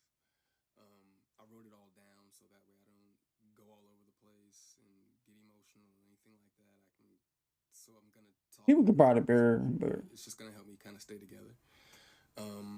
But to address the clip Shay, he's talking mad low. She did where she states that she prays to the universe in regards to reconciling our relationship, as I stated, is odd. My mother and I both know that that is a very false narrative, and I would like to free her of having to continue telling that lie. Faith without work is dead, and neither one of us cares to put forth any effort to reconcile with the other. We are separate, as she put it, because she doesn't care to be my mother any more than I care to be her son. Damn. Neither one of us has had the desire to reach out to the other in a very long time, and I don't think that either of us anticipates that feeling ever returning. Speaking with my mother directly, in my experience, will either lead to some odd newfound moment of clarity in regards to how she was as my mother, or she retreats back to daddy to move forward with a conversation. And I'm tired of hearing my mother's truths. Newsflash, I'm not sure if people know, but standing in your truth doesn't make you noble. I'm not sure if people are aware of that. He's not wrong. But responding this way, I feel as though it allows me to say my piece uninterrupted. To those wondering, well, why say something now? Call it a form of therapy for me, I suppose. But when her daddy had intentionally stated that they have 3 sons, but his wife is on the internet talking about the 4th son in a video that has millions of views, that rubbed me the wrong way. But anyway, to inform a child that you are not interested in being a mother at a time when that kid is the only kid, that has the potential to lead a child to believe that you are not interested in them specifically. But to take it a step further, you also admit, my mother had also admitted to me that she didn't do the best job that she could do, which would also make one begin to question, all of your past decisions and prior emotional interactions. But to be completely honest and fair, those were things that I was willing to get over. Nobody's perfect. We're all human. But my mother showed a clear lack of humility, compassion, and consideration when taking any level of accountability for those things.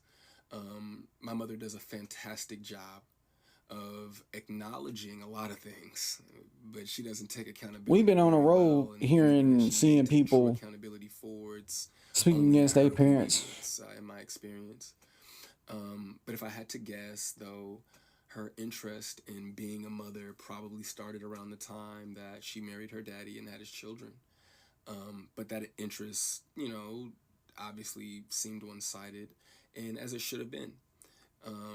By that time, I'm in my late teens, so to some degree, the the neglect becomes easier to hide or validate, I guess you could say. There are now 2 baby boys in the house, that require attention.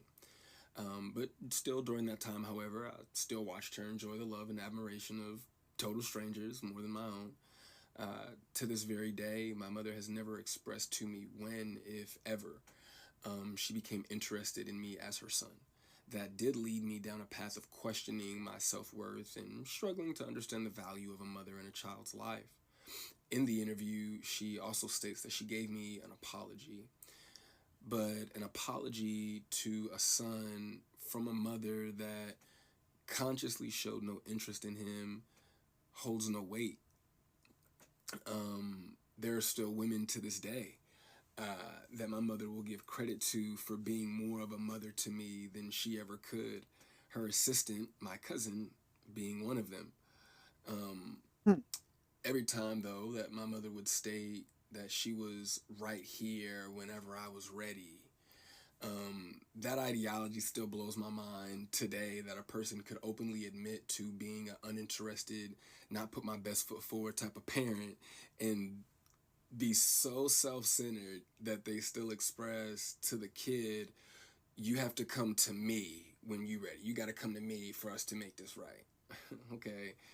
But I'm not sure what my mother could possibly think that she has shown me in the past or have for me now that's not money, goodness gracious, that would make me want to come to her or whatever those feelings are supposed to be. But did you say it's not My money? mother is supposed to be the first woman that a boy falls in love with. I loved my mother very much, but my mother loved things more than she loved me, and she would validate her love for me by giving me things and would proceed to call me ungrateful or inconsiderate if said things did not have the desired effect. I couldn't imagine what it's like to be her, though, to ask God for what you want, and then he gives you what you need, though, only for you to ignore it and have the audacity to ask God for something else. And I'm glad I don't. I'm glad I didn't do that. And when you I told wonder you what no, happened, to be honest. you went to the universe instead. By no means, though, do I want to give off any type of an impression that I am a victim of anything. That is not the case. As you can see, I'm smiling from ear to ear. I'm alive. I'm happy. I'm a dad.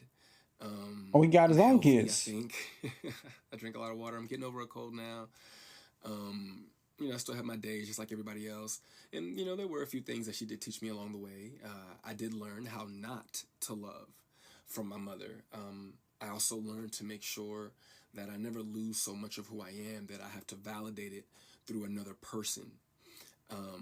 And though I feel as though, in hindsight, I think she did it reluctantly, I do appreciate my mother, for showing me what the top of the mountain looks like.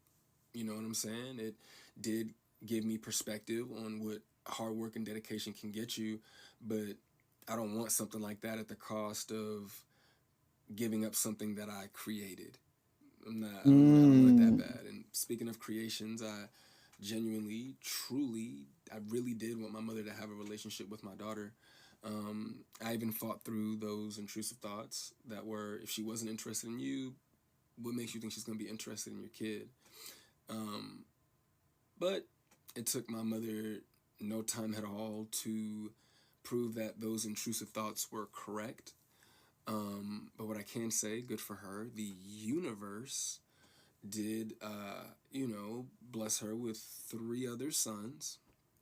Bless her with 3 other sons. And God willing, I'm sure that one of them, all 3 of them are adults now. So I'm sure that one of them, God willing, if not all 3 of them, will make her the grandmother that she wants to be. I still look forward, to that moment for her. But overall, when it comes to the boys, though, I am happy that whenever they do hear me talk, sorry, my phone did something weird, but whenever they hear me talk, they don't know what it is. They can't relate to what it is that I'm saying. My experience with my mother is not their experience with our mother. Well, sometimes it be like that too. Them is that they continue to see her the way that they. Sometimes it do be like that, to where like a parent could just not realize that they fucked up until they have another kid, and they'll be like, oh, I was too harsh on this one, so I'm gonna let the second one and the third one get away with a lot more. And not only that, I'm gonna try to do right by them. Now, if he's alluding to that Monique didn't want to have nothing to do with her grandkid, him, that would be wild.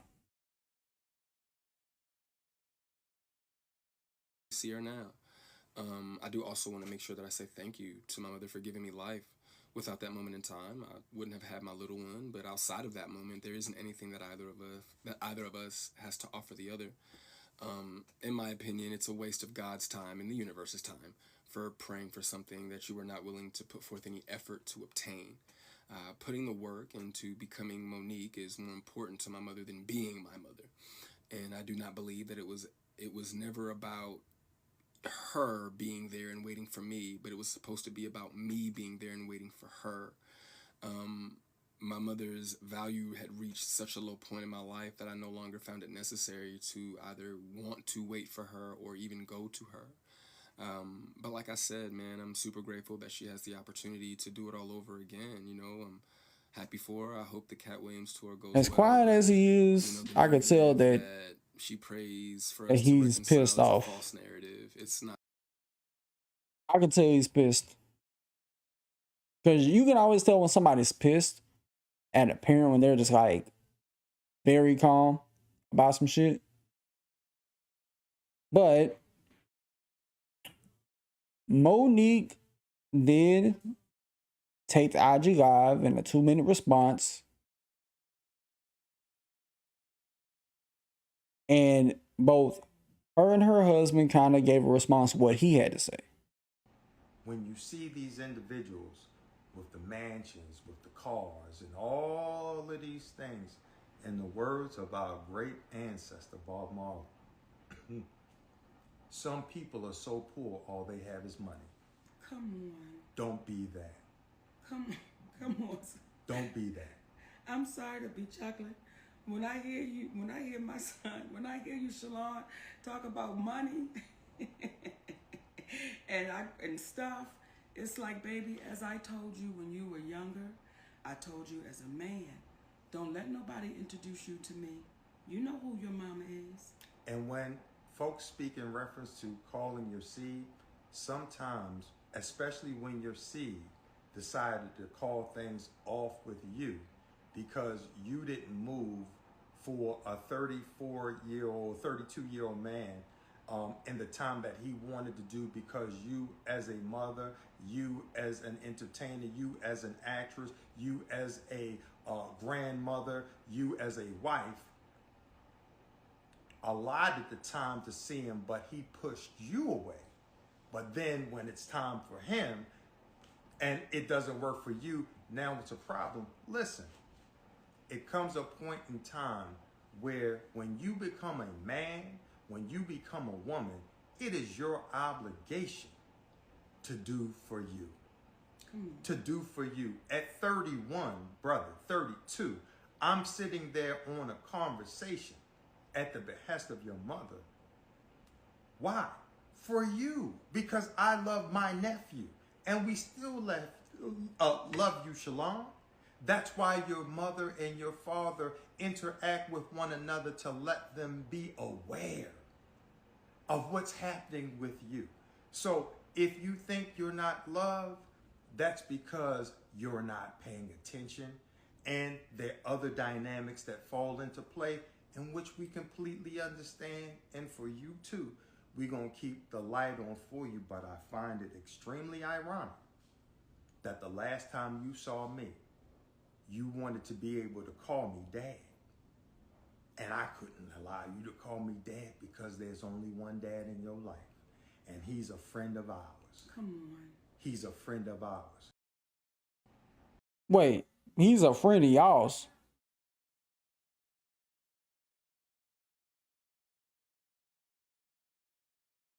Excuse me?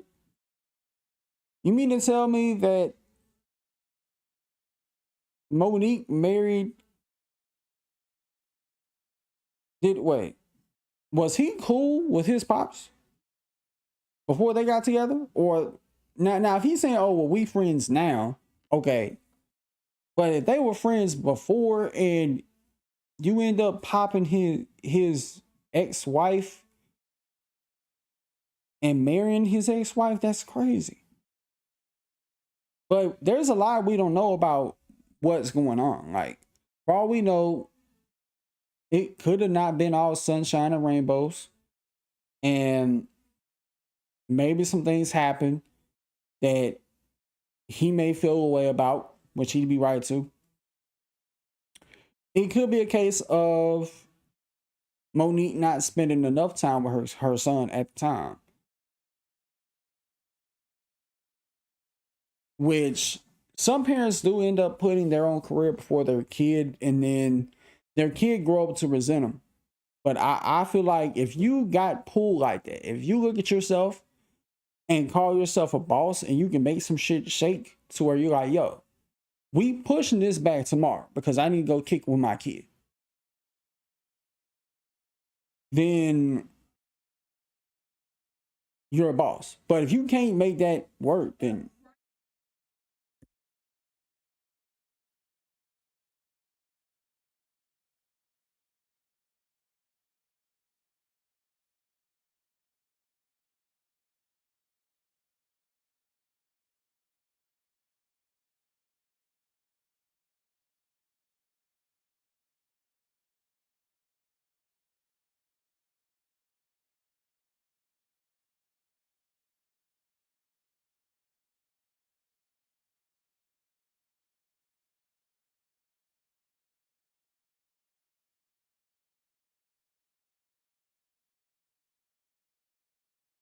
but yeah,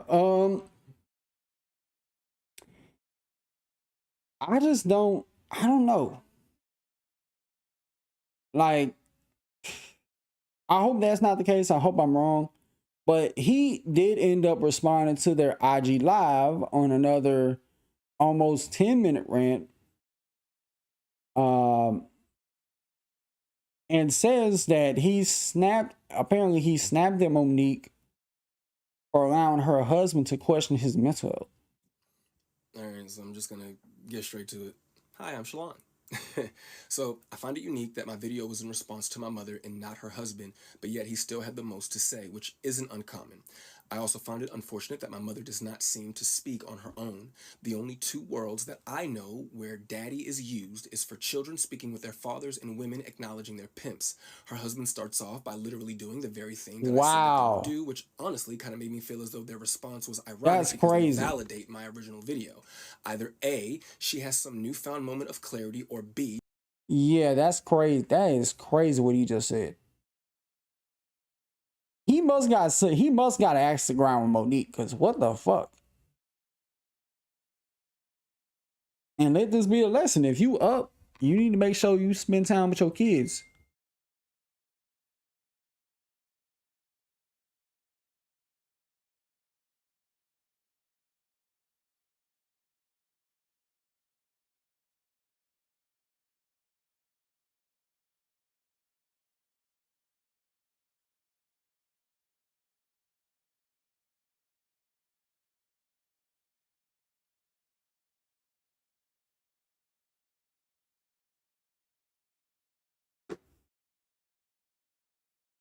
Because you can't call yourself a boss and you over here like you can't call yourself a boss if you over here like not making time with your kids. I'm sorry. If you can't make time with your kid, you're not a boss. Which is okay, you just need to make it some shit shape, but goddamn, this is a spicy response. She retreats back to daddy. In her retreat back to him, though, he does not acknowledge what I did say, but instead begins to create a new narrative of things that I did not say, which negates the effects of a response video. The two of you essentially created a new video rather than actually respond to what was actually said. You also brought up my father. My father, though, is not doing interviews talking about me. In quick regards to the 3 sons comment, under the context in which your husband was speaking, by your rationale, Ma, he should have easily had no problem saying 4 sons, especially since you say he knew me before I knew me. The two of you can sometimes come off as seekers of weak levels of empathy from others while at the same time sidestepping any accountability that one may need to take. To attempt to address what I said to another man while also trying to make your wife victim number 1 has nothing to do with you. My father did not need you to speak for him. You're her daddy, not his. My mother has been speaking on our relationship for years, so to imply that only one side of a story was told when there are several articles and interviews throughout the internet discussing my strained relationship with her, filled with quotes from your wife speaking directly about me while also providing vague context and downplaying the impact of an uninterested mother. I am 33 years old and have had ample opportunity to go to the media and tell some BS story for a BS amount of money, but instead I am on TikTok expressing my feelings for free. If the two of them were paying attention, I literally explained in my first video why I am responding using TikTok. And I should not have to repeat myself. My mother also states there are some people that are saying, oh, you should be ashamed of your mothering skills. You should be ashamed of yourself. This is what I say. Let's let it play out. Because the same ones that were saying, oh, I was crazy, I was deranged, we watched it play out.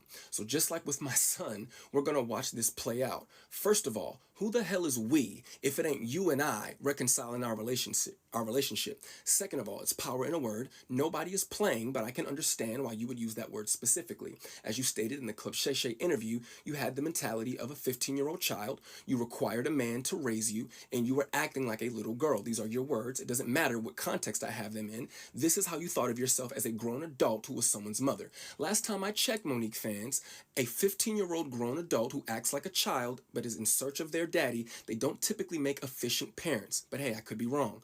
On a more serious note, to sit there and allow your daddy to address my mental health in a weak attempt to pass my response off as a moment is disturbing and insulting to those of us who do have mental health issues. The way I presented myself was no different than my mother and her daddy presented themselves when addressing DL Hughley. And her precious sweet babies ate it up. DL is wrong because he's so loud. Mo and daddy are right because they're so calm. But I, for some reason, don't get the same energy. To simply try to call me crazy is dismissive and cowardice. Attacking somebody's... Yeah, people be not trying to hear the other side. Like, they think that, oh, if a kid is going against a rich parent, that they doing it for money. But it's like, sometimes it ain't about money. It's about the principle. And people could say, well, you shouldn't try to bash your parent online. It depends on what the parent did.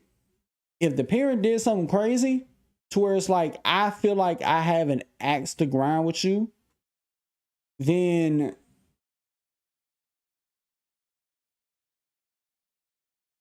I will look past it. I can disagree how it's handled, because I personally wouldn't do that, but I understand. Y'all got to understand and be sympathetic of what would make a man want to drag his own mother and father or stepfather. There's a lot of things that could happen in a kid's life, or even growing up when they're like in their teenage years and even early 20s, that could really affect things and, you know, dampen their relationship. His mental status is a clear sign that you have zero to stand on. Furthermore, what kind of person still has a text message from their wife's son that is over 2 years old, still in their phone, saved just for the purpose of re-showing it to him? What I specifically remember about that message is that at the end of it, you said something along the lines of, if you don't respond, I understand. I could care less about what your message was about, but for you to say in the message, if you don't respond, I understand, why was it then that when you and I did speak, after that message was sent, the first question out of your mouth is, hey man, how come you didn't respond to my text message? I found that to be very unique, but I did not need an explanation on how to crazy, speak to dog. women or how to Let's listen go, my to little women. Twinkie. That was Hey, not yo, what pause that that. situation was about. My mother showed me how conceited she is in that situation that you were referring to. For a woman to villainize the actions of her son for being a man and a father to his new family simply because she had not heard from him in 2 days, as though her phone was broken and she could not check on me. Because last time I checked, I was a new parent. I didn't get a new house. I didn't go on vacation. I didn't just get a new game system. I had a baby. And in those 2 days that you did not hear from me, I was handling my business as a man and a father. But I'll assume your phone and the phones of those around you were all broken, which I wanted to believe was the reason why you did not respond to a message from your son expressing Yeah, I can tell you had a lot to get over through. some bumps that your grandchild had on her back. You would later make it your business to tell me that you got the message and chose not to respond respond because her other grandmother is a nurse. Damn the fact that she is also your blood. And shout out to Nana. My baby girl loves her some Nana.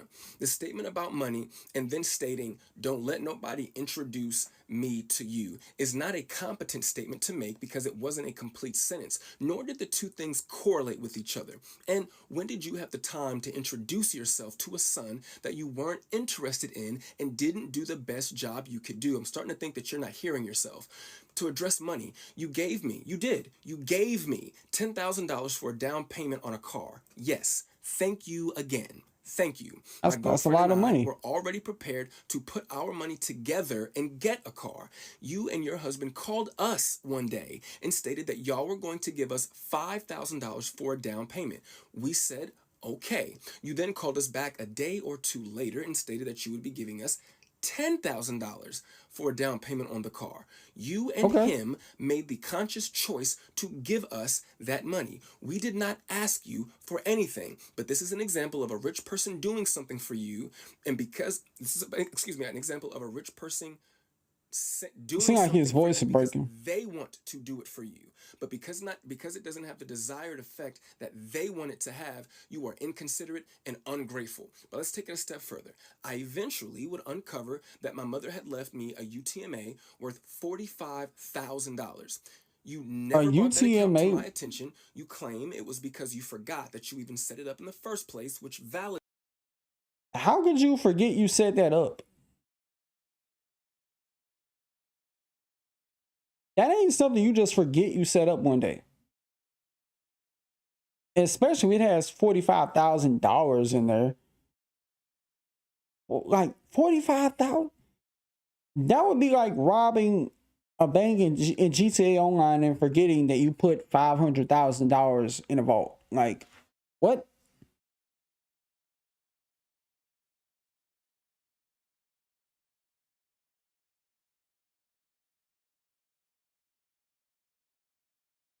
What? How does that happen? And I don't even know what that account type is. Like, I ain't never heard of one like that, but that's a lot of money. Validates my original point. Who forgets that they invested $45,000 into a child that at that time is the only child? When I was homeless and I called you to help me figure out how to access the account, you said, Shalon, I don't even know what you're talking about, and if I did, why do you think I would help you? After finding out from the Georgia Department of Revenue that they had been sending me mail to 3 separate Georgia addresses, all of which I lived at. Why would I help you? Oh, no. That's crazy. See, that'd be the type of shit. Like, I felt like it was some shit. Like, your son was homeless and you didn't even, what? Huh? I knew he had an axe to grind, but damn. I'm surprised. Man, oh man. If a parent said that to me, that I wouldn't even be speaking on them at all. Like, unless you spreading lies, which I think he's just only reason why he's responding in the first place is just to like, yo, what you doing? Like, and would you even want to talk to that person if they didn't fuck you over like this? Like, what is there to talk about if you're not going to listen? People can say, oh, just talk to your parent. But what if they don't want to listen? What if that parent is stubborn? What if that parent is one of them people that blows up if you even mention shit? That wouldn't make sense to me. So it's like, that with you at some point or another. For the life of me, I can't grasp how those letters managed to slip by so many people at 3 different locations. I did, however, eventually get access to the money and the brokerage account that you had set up for me with Morgan Stanley. To be fair, what you put together for me was amazing, especially had I let it sit for a year or 2, which made it bittersweet. They didn't even tell him about it though. Wanted to help or even educate me on how to manage what I had. My blowing through that money is all on me, and I have to take my accountability for that, and it's a lesson learned.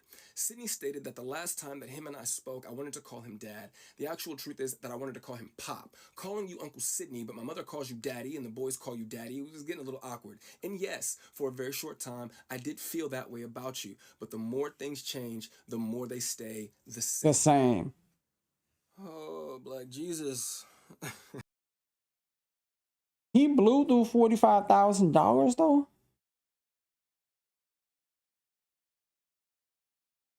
I would ask, what could you do to blow through 45,000? But ain't no telling how young he was when he got a hold of that money.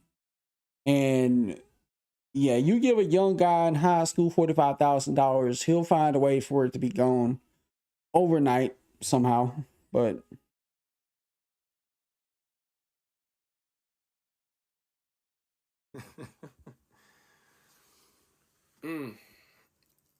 I do just want to really quickly give a really, really big thank you to the support that I've received throughout this. I didn't think that that was something that was going to happen. I didn't make that video to have a tennis match with my mother. I do not plan on making any more videos. This is it. I've said what I wanted to say. To me, if you're not going to acknowledge, you've already shown me that you don't care enough to acknowledge what I did say. So I definitely don't have the expectation that you're going to acknowledge now what I'm saying.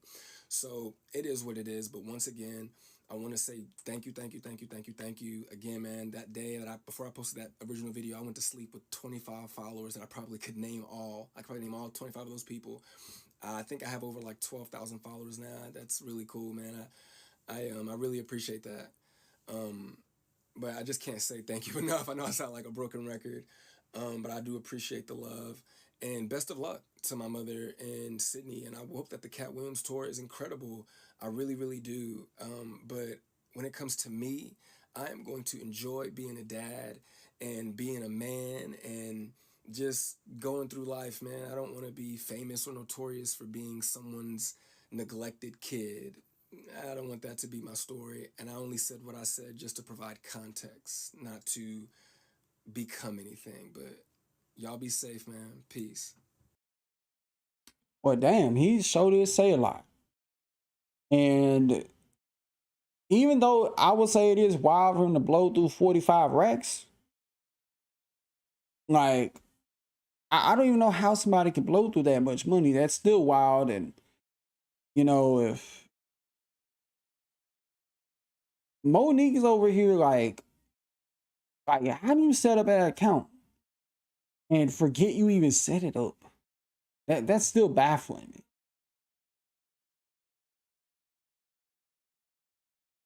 But it continues because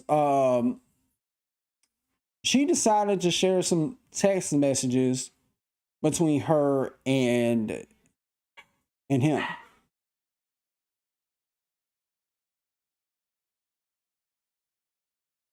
But these messages just seem pretty normal. Like pretty normal mom and son conversation.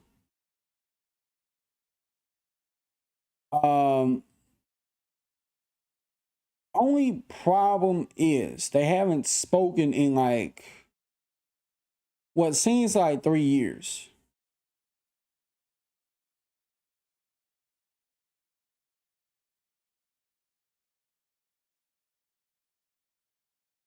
It just seems like they ain't spoken in at least 3 years. And even though she posted them, hit them text messages to prove a point, you ain't spoke to your son in years. If these are anything to go by, that damn sure can't be by accident if y'all's relationship is great. But something's definitely wrong with that.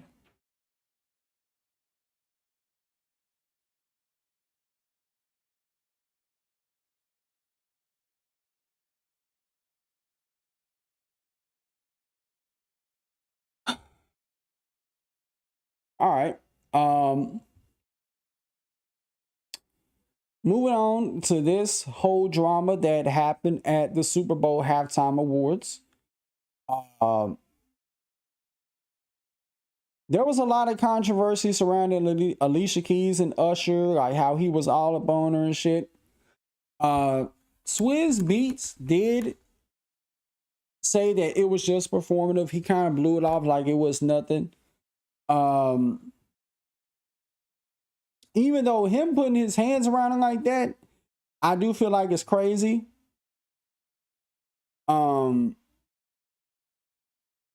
But I'm pretty sure it's something they did at rehearsal too, because there's no way that just happened in like an improv fashion and Alicia didn't know that was going to happen.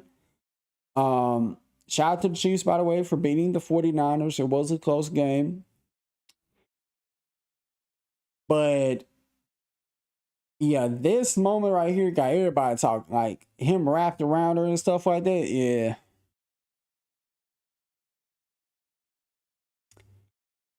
But hey, Charlamagne said it best. That man Usher is a damn menace. People thought he was crazy. People thought he was a madman. But he not. All right. Winds burn. All right. Next up, I thought this was pretty funny. Someone asked Stephen A. Smith to pick one to build an NBA franchise around. Either Shrek or what was his name? From Monsters Inc. Sully. Shrek or Sully to build a team around. I ain't gonna lie.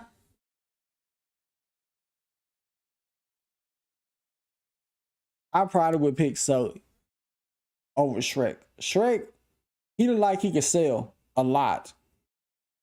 But Sully look like he can carry a franchise for years. No bullshit. At Darwin's Burner, pick one to build an NBA franchise around. That's easy. I'm gonna go with Sully from Monsters Inc. Yeah, I say the same. over I say the Shrek. same thing. First of all, Shrek's got skinny legs and a peanut head. He reminds me of myself. I'm not doing it. I'm gonna go with Sully because he looked like he could play in the post and bang bodies around. And not only that, What you think, if D-Rock? that don't work, he looked like he'd be Dennis Rodman. You know, he'll pass gas, fought on you. The second he gets a chance, Hey, yo, he don't pause. care. I'm gonna go with Sully. You understand? He don't mind sullying your reputation, your name, or your personal space. I'm gonna go with Sully to answer this question. Is there another one, please? That would be it. Good, because I'm tired. I think I ain't gonna lie, man. I can see Sully carrying a whole NBA franchise.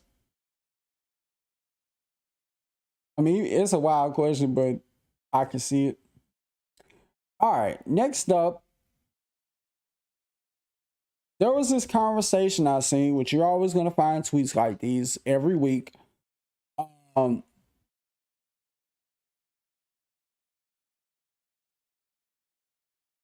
There was this tweet from Jack Forge that says, I think 150K to 225K has to be the worst salary range. You make too much money to say, F this place, I quit, yet not enough to be financially free without a job or any significant amount of time.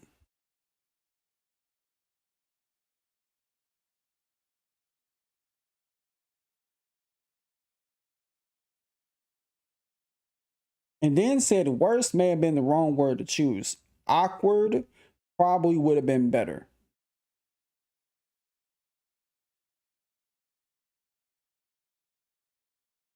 Trust me, I realize that this is a privileged take and 200K may seem like a lot of money. However, making good money from a job you don't particularly enjoy is a pretty common issue.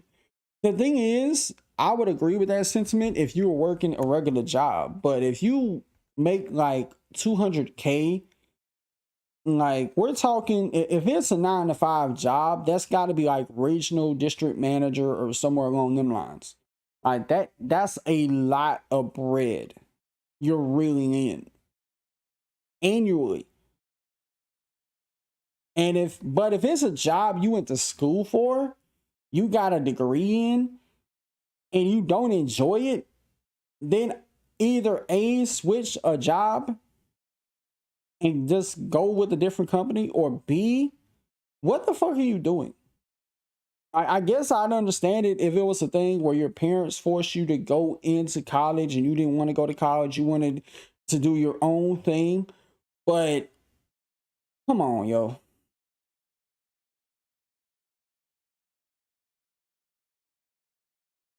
Like that, like all that money, like that shit adds up, especially if you know how to save. Oh, you can fuck around and save up to $1 million or $500,000 with that. It would be more understandable if it was like you making 14 an hour at a regular job, but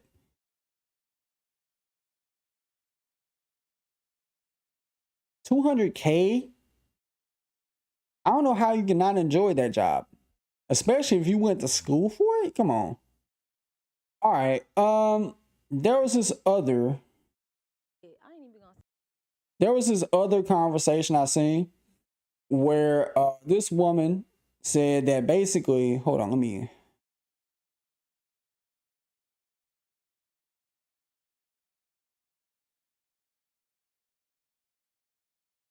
there was a conversation where this woman basically was saying that she made $14K in one night stripping. And this dude gonna say, I mean, I'll get to what he said in a minute. Hold on. No, fuck it. I ain't even gonna sit here and flex. The most I made in one night, and this was just last year, which is crazy. My first time when I first started dancing, I made 5 bands in one night, but just last year, I jumped in a bag and I made 14,000 in one night off one person, all blues. I'll show you the video. That ain't surprising. It was crazy. 14,000 in all blues. What do you want Swear to after God. that? What was the story He after just that? did a lap dance. 5,000. No, fuck it. I ain't even gonna sit here and flex. And there was people saying that ain't no way she just gave a lap dance for 14K. Bro, there's dudes, like, just imagine having that much money. You could blow 14 grand and not be like, damn, I want more out of this. Like, imagine if you look at 14 bands like 14 pennies or $14. Like, I ain't tripping, this $14. Okay, here you go.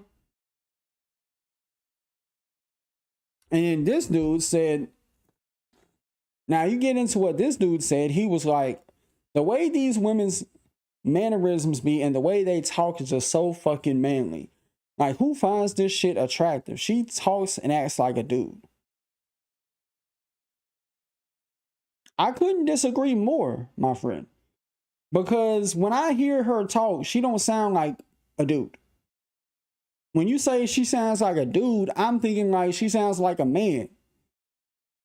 But she don't sound like a dude. And the only thing he found masculine, and I hate when people coin them terms, is her drinking and smoking. Like, what? And he says he don't find this shit attractive, but I guarantee you, if Buddy was at the strip club that she was at, and she offered to give him I can't even speak. I guarantee you, if Buddy was at the strip club she worked at and offered to give him a lap dance, he would take that lap dance. And he probably would want more than the lap dance. He would be lying on his dick if he was to sit here and say, he would be lying on his dick if he were to say, no, I'm not attracted to that. All right. You see a bunch of cheeks flying in the air, you gonna be saying different, buddy. Like, I can't stand when people be lying on this fucking app. How dare you lie on my internet playing Rome's World? Get out of here. All right. All right, there was this other conversation around prisons and whether they're like described as what they call, like, not restitution, but reintegration programs. Like, is prison and jail a good reintegration program? And, you know, people basically got offended by what they said to the point they said, put the mics up. Podden's dead. You know how people be hating on pods? I mean, granted, there be some pods that say some wild shit, but hey, if they making bread off of that, I cannot hate. So you don't feel like anyone should be incarcerated for anything? No, I don't. Rapists? I don't. What? Not racist. Hold on, this I don't think. So where? Only because jails were created for rehabilitation purposes. It was to put people in there to help them, truly help them, because we assume that obviously the reason why you were acting out of what societal norms are, is that something is missing. Like you were lacking something, whether if that was like a family dynamic, too much a socioeconomic status, like something was not right, and now you've been put in here for rehabilitation to give you a second chance. Jails have completely lost that at all senses in actually not in every part of the world, because there are actually some documentaries I've watched that are like places like Sweden, they have different incarceration systems. Like they have really good ones. Yeah. She talk fast. Jail's not good though. But like the ones like, let's say if we're speaking specifically like the States and like Canada, like that rehabilitation piece has been taken out completely. Like it's not there anymore. People are going in there being abused. Their situations are being worse. They're letting them out, getting more into more trouble. Our highest people going to jail right now are not even off of like first-time offenders. It's off of basically reoffending. Recidivism is our biggest rate of making people go to jail. It's this terrible cycle. So it's like we need to find something better or put that rehabilitation piece back into jail and actually help with the reintegration. I mean, I get what she's trying to say. I mean, she lost me saying that, damn, rapists don't belong in jail. I mean, unless if she's... But what's the alternative? Where should you put a rapist at? Where should you put them people at? Under the jail? Unless she's talking about one of the maximum security places that's like underwater, we can put rapists there. But if she feels like that if she feels like that rapists being in jails or prison is too nice and to where they should be in a rehabilitation program like a jail, then okay, I guess, but that's a crazy take. I don't know. It's like, how do you rehabilitate somebody that can't be rehabilitated though? Like, they in there for good. And I know people who work in prisons and used to work in prisons, they said some of the people be doing some foul shit to people that works in there. And I know people be trying to say, oh, well, you know, they get abused, they get, you know, all the other stuff done. Look, some COs do go too far, but at the same time, like, some people in there don't deserve to be treated like human beings. If you did some wild asinine shit, like if you inappropriately touched a kid, you should not be treated like a human being. I'm sorry. Like, if you grape the woman, you should not be treated like a human being. I'm sorry. Like, there's no delicate way to handle that. Like, I can understand if you know, clap somebody like that's been abusing you and stuff like that, and it was just a way of revenge and stuff. That could be that could be a way to rehabilitate people, or a better way to rehabilitate somebody, or I'm saying it wrong. That person deserves more rehabilitation than a rapist. Rapists don't deserve redemption arcs. People who, you know, let's say if they act out because of childhood trauma and they get revenge, you can rehabilitate that because there's something mentally wrong with them up there. But somebody who rapes, man, you can't rehabilitate that, bro. Or bestiality. Like, you can't do that. All right. Let's have a discussion about this.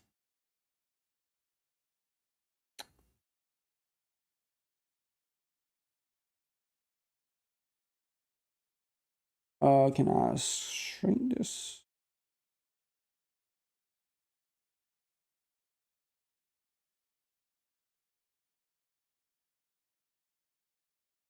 All right. I don't know why that went off. But there was this discussion I seen that was like, if all three of these states disappeared, Washington, Oregon, and even California,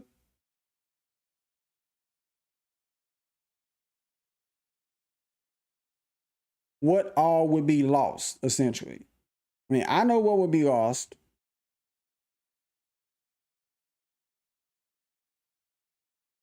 And I know California is like a money train.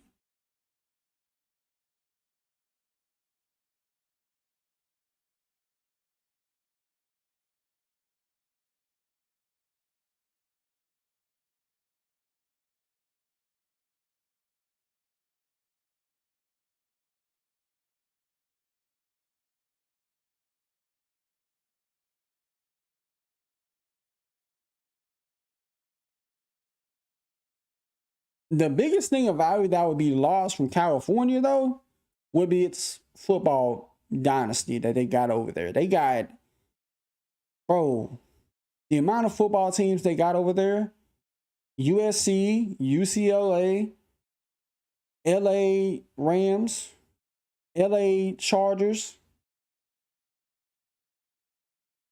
basketball teams, the Lakers, the 49ers. Like, bro, that's so much that is lost right there just in the sports realm. Now, I don't know much about Oregon and Washington. I know Washington, they got a team that just was in the national championship. And they got Seattle Seahawks. Them two. But Oregon, they got the Ducks. I can't think of anything else. But California would be devastating. Oregon and Washington, I don't think we would lose that much. California, oh my God. That would be devastating. The amount of money that comes into and out of California, though, is probably crazy. You think about it. Like, if you sit and think, the money that comes in and out is nuts. So I can only imagine the type of shit that would get lost.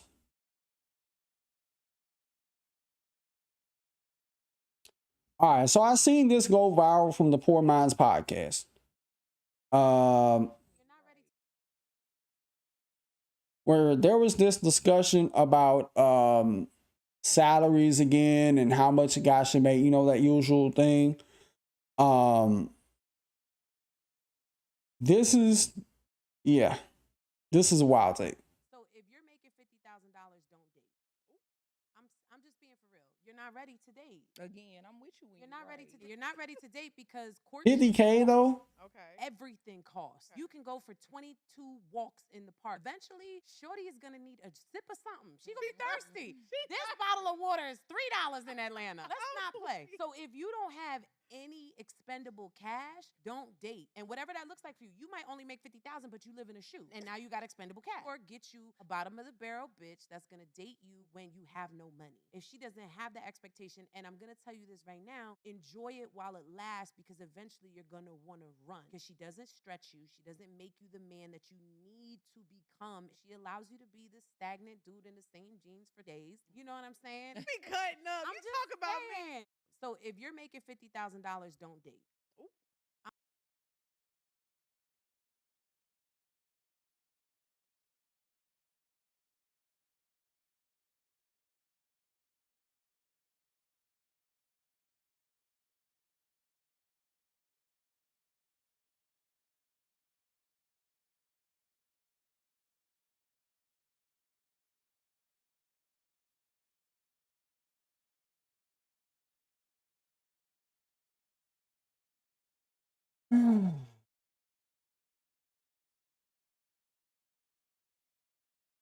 She couldn't be all the more wrong, because like, that's $50,000. Like, the average dude don't got 50K, especially in Atlanta. Like, I ain't never heard no average guy in Atlanta having 50K on hand. Like, and she talking about bottom of the barrel. Like, look, not everybody can be this dude that makes thousands of dollars, makes 100K. That's not realistic. Like, that couldn't be, like, I'll tell y'all right now, the biggest thing, the brokest time of your life is when you're in high school and college. You ain't got no money coming in, nothing whatsoever.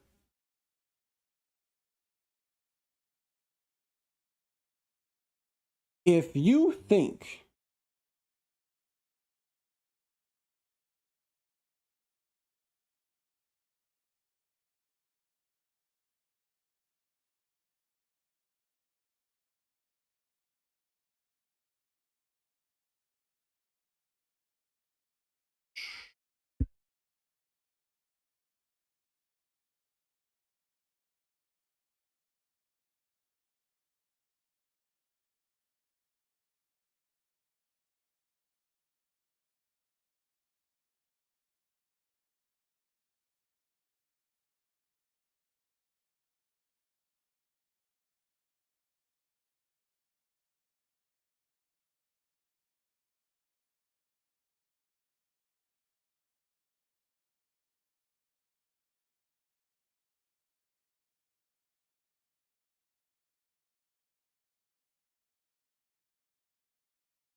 But yeah, like when you're in high school, college, you ain't got no money unless you're scamming. That's the only way you'll have high school.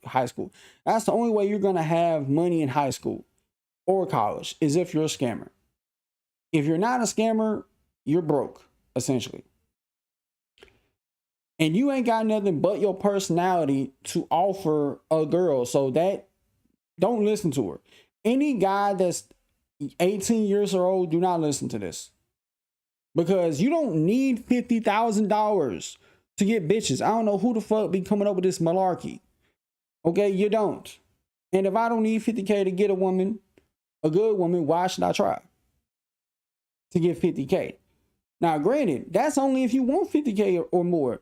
Now, granted, as far as like this YouTube shit go, I end up doing this full time one day. I'll be fine if I make 50K. You know why? Because I'll be making 50K doing some shit I actually give a fuck about.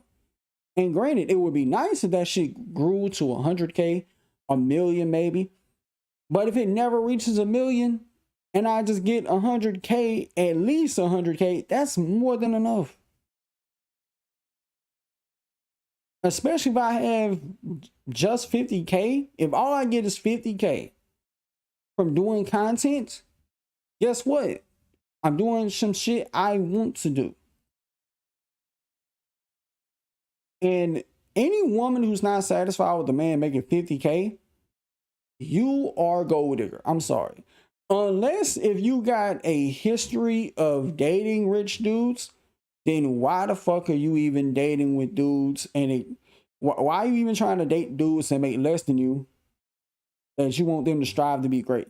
I don't know. Some people have this false idea that one day, oh, we'll have this whole country autonomous and we'll have robots working and we'll have them all doing our jobs, doing simple services like changing electric poles, picking up garbage, like things that require humans now. Like them type of things ain't gonna happen till we're old and gray. I'm gonna be in a freaking mental institute or at least in a retirement home before that happens. Okay? I'll be 90. I may not even see that in my lifetime. And if I do, that would be dope. But by the time I do see it, I'll probably be retired by then. Like, I don't know. People think that type of timeline is closer than we think. I press exit out. There's a reason why it only exists in literally one place in the world. There's literally only one city in America that has an autonomous McDonald's. That ain't going to go mainstream for another 20, 30 years at least, minimum. And then furthermore, what are the people going to do? If we got autonomous things like just doing our bidding, how are we going to pay our bills? By controlling the robots or doing our own thing? Now, that's what people could be alluding to, where like, oh, by then you ought to have your own business up and running. Well, cool.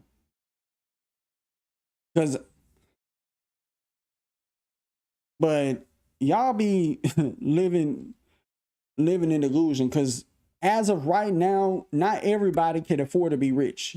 Everybody cannot afford to make 50K or even 100K. If everybody in the planet or in the US made $100,000, bro, you ain't got no middle or lower class. Like, and guess what? These big companies right now need the people on the lower class to buy their goods and services. Because the people making 6-figure income are going to want to go with somewhere else. Or start their own business that's a shopping center. Like, what?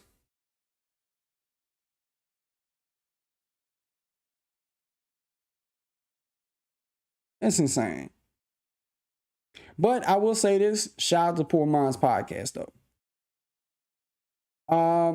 There was this new report that says that according to the Pro Wrestling Insider, yes, I'm talking wrestling news, that Jade Cargill will not be at Elimination Chamber, which I thought she was going to be in these Elimination Chamber series of matches where she qualifies for the chance to end up competing to have a shot at Rhea Ripley at WrestleMania 40. But what I'm thinking they're going to do, they're going to give her the Cody Rhodes treatment, in the sense of her first official singles match will be at WrestleMania, and they'll have her in a feud with a couple people, and then it'll take time to organically have her in the championship picture. Because if she was just thrown in the championship picture, they could use that, either to push her as a heel, or the fans could be like, wait, she don't deserve that. And even the stars in the back can cut promos and be like, you were just handed this opportunity. You didn't get a real chance to scratch and claw to get this. You were handed this. But I honestly wanted her to win the Rumble so bad. Like, she was my pick to win. Because I feel like she's one of them superstars that you signed that you gotta put her in the title picture. But then again, I can understand why people would want to organically build to that and not just rush into it. Okay.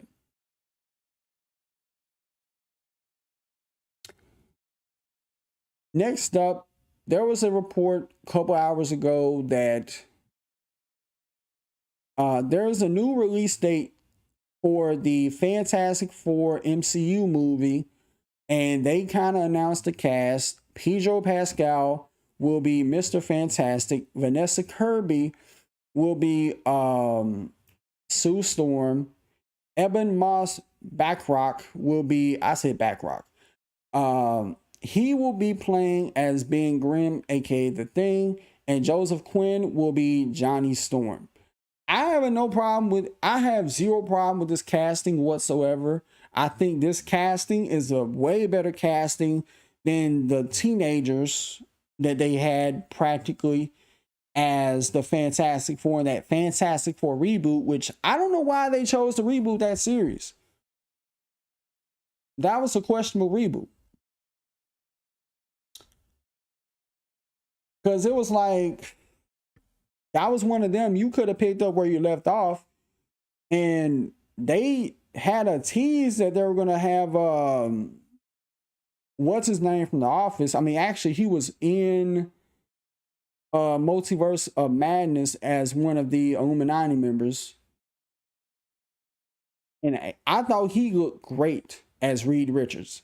unless he's like an alternate universe Earth version of Reed Richards, which would make sense, I guess. But Pedro Pascal being Reed Richards, I think he has the look down pat of Mr. Fantastic.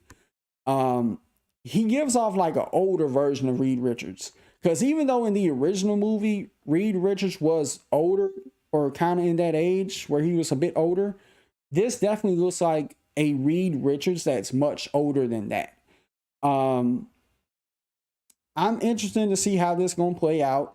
I hope they don't rehash the same fucking story that they did with the first two movies. The first original movie back in the 2000s, I thought was phenomenal. Great. Nobody can tell me otherwise. Jessica Alba as Invisible Woman, the guy from Nip Tuck as Dr. Doom, freaking Chris Evans, aka Captain America, as Johnny Storm. I thought it was pretty good, in my opinion. Even the sequel that they came out with, Silver Surfer, I'm surprised they didn't do more with Silver Surfer, because it kind of ended off on a cliffhanger with the whole I need to meet my maker sort of thing. Unless if they bring him back for this or whatever. But people saying that the Silver Surfer could be a woman as a Herald of Galactus, which has been featured in a comic before. People have griped about it, but it is what it is. They'll get over it. I'm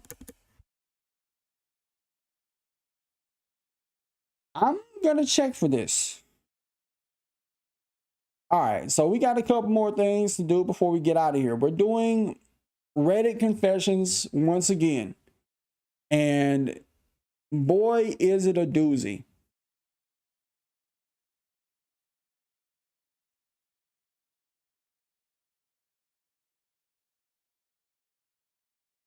Hold on, let me just shrink my...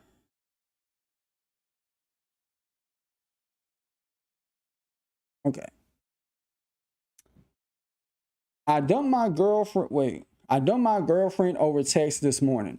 We were together for a few years and started to talk about marriage. Marriage was something she had to sell me on because my 3 boys are my first priority. They're 6, 8, and 10. Oof. 3 kids, single dad. She became this totally different person on the topic of marriage. I've always been financially responsible. I only have 5 years left on my mortgage. That's great. I have a few life insurance policies totaling $1.5 million. Don't tell her that. And a retirement account and investments. All of that is being left to my kids if something happens to me. My ex didn't have the same. She asked if I would leave everything to her. I said no. At least not until my kids were all self-sufficient adults, but I'd still leave them something. She got mad at that respond. She said, so you leave your wife high and dry if you died?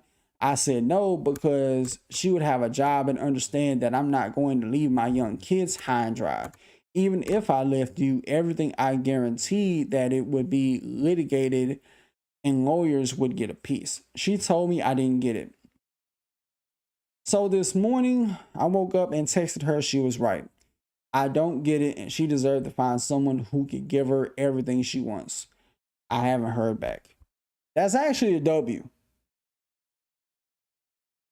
That's actually a W right there, because any woman that wants you to put her over your own kids is mentally unwell. And how can you be jealous of children? All right, that's just bizarre.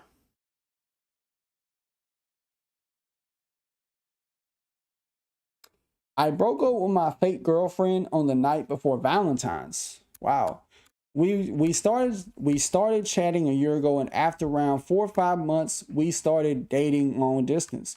The problem is we never did a video call, and she never saw what I looked like. How? She revealed to me soon after that she thought I was somebody else all this time. The person who she thought I was, this handsome 6-foot rich dude living in New York that she used to be friends with until they blocked each other. She told me she thought I was him playing a joke on her with a new account, my account, all this time. She blocked me straight away and I was heartbroken. After a couple weeks went by, she suddenly unblocked me and added me again. So I don't know why I didn't block her right away, but I was just so happy to talk to her again. She proposed an idea where I pretend to be him. Apparently, my personality and the way I talk is exactly the same as his. At the time, I was still in love with her and I didn't want to lose her again, so I did it. The problem is, a few months after that, she started to fully believe that I'm really him all over again, and it was all a trick. And after explaining to her that I'm pretending we had a huge argument, she started crying. To make her feel better, I went back to pretending and everything was normal the next day. This is insane. The problem is this cycle happened about 3 times, and each time we had to reset and pretend that I am him, until recently, where she started talking about marriage and meeting my family and me meeting her family. I realized too late that there was no way to stop this, and she had no interest in the real me. I had to end it. I deleted all my socials tonight and removed her from my life. I just wish it wasn't on Valentine's Day. I'm currently having the worst night of my life and I feel like it's all over. You're fine. You will be fine. It just sounds like you just mess with somebody with a couple screws loose. That's what it sounds like to me, honestly. But the fact she wanted you to pretend to be somebody else is nuts. Like, holy shit. I egged my uncle's mistress's driveway 2 days before Christmas to send a message. 2 days before Christmas, it came out that my uncle-in-law was having an affair against my aunt, paternal side, after being married for 25 years. I don't know their exact ages, mid-50s, so they had 3 kids, my sweet beloved cousins, 21 male, 18 male, 16 female. The mistress is my little cousin's The mistress is my little cousin's assistant soccer coach. Her dad, my cheating uncle, is the head coach. My aunt told him she wants a divorce, kicked him out. My little cousin quit soccer, and their whole family was devastated because it was right before Christmas. My other cousin and I decided to take justice in our own hands, and we looked up the woman's address on Google, drove to her house, saw my uncle's car in the driveway, drove to the nearest gas station and bought 2 dozen eggs, drove back to the house and egged the whole driveway. Didn't want to get nailed with property damage if we got caught, so we kept away from the house and cars. But they got the message. It says reading more. My uncle reached out to my aunt soon after, assuming it was someone in the family, and he told her to tell us that we shouldn't do that again because the mistress has little kids and the neighbor has a gun. Fuck that guy. They deserved it. LOL. Well, if you didn't want that to happen, you should have kept your dick in your pants, uncle. I don't see a problem with this, personally. But dear Lord. All right, one more. Dating a girl for a whole year that I don't love. I'm going to keep it short because I just want people's opinions on this because I'm very stressed and confused about it.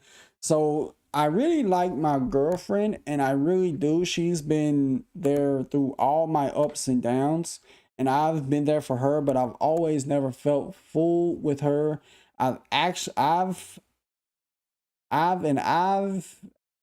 Spelling this grammar seems crazy. I've always lied to myself saying I love her, which I don't. And I don't want to keep on lying. I know the best solution is to tell her, but I'm scared because we've been through a lot these past 3 years.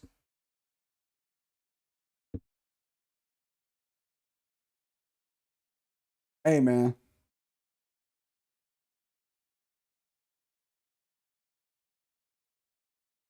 Three years. That man's been with that girl for 3 fucking years. And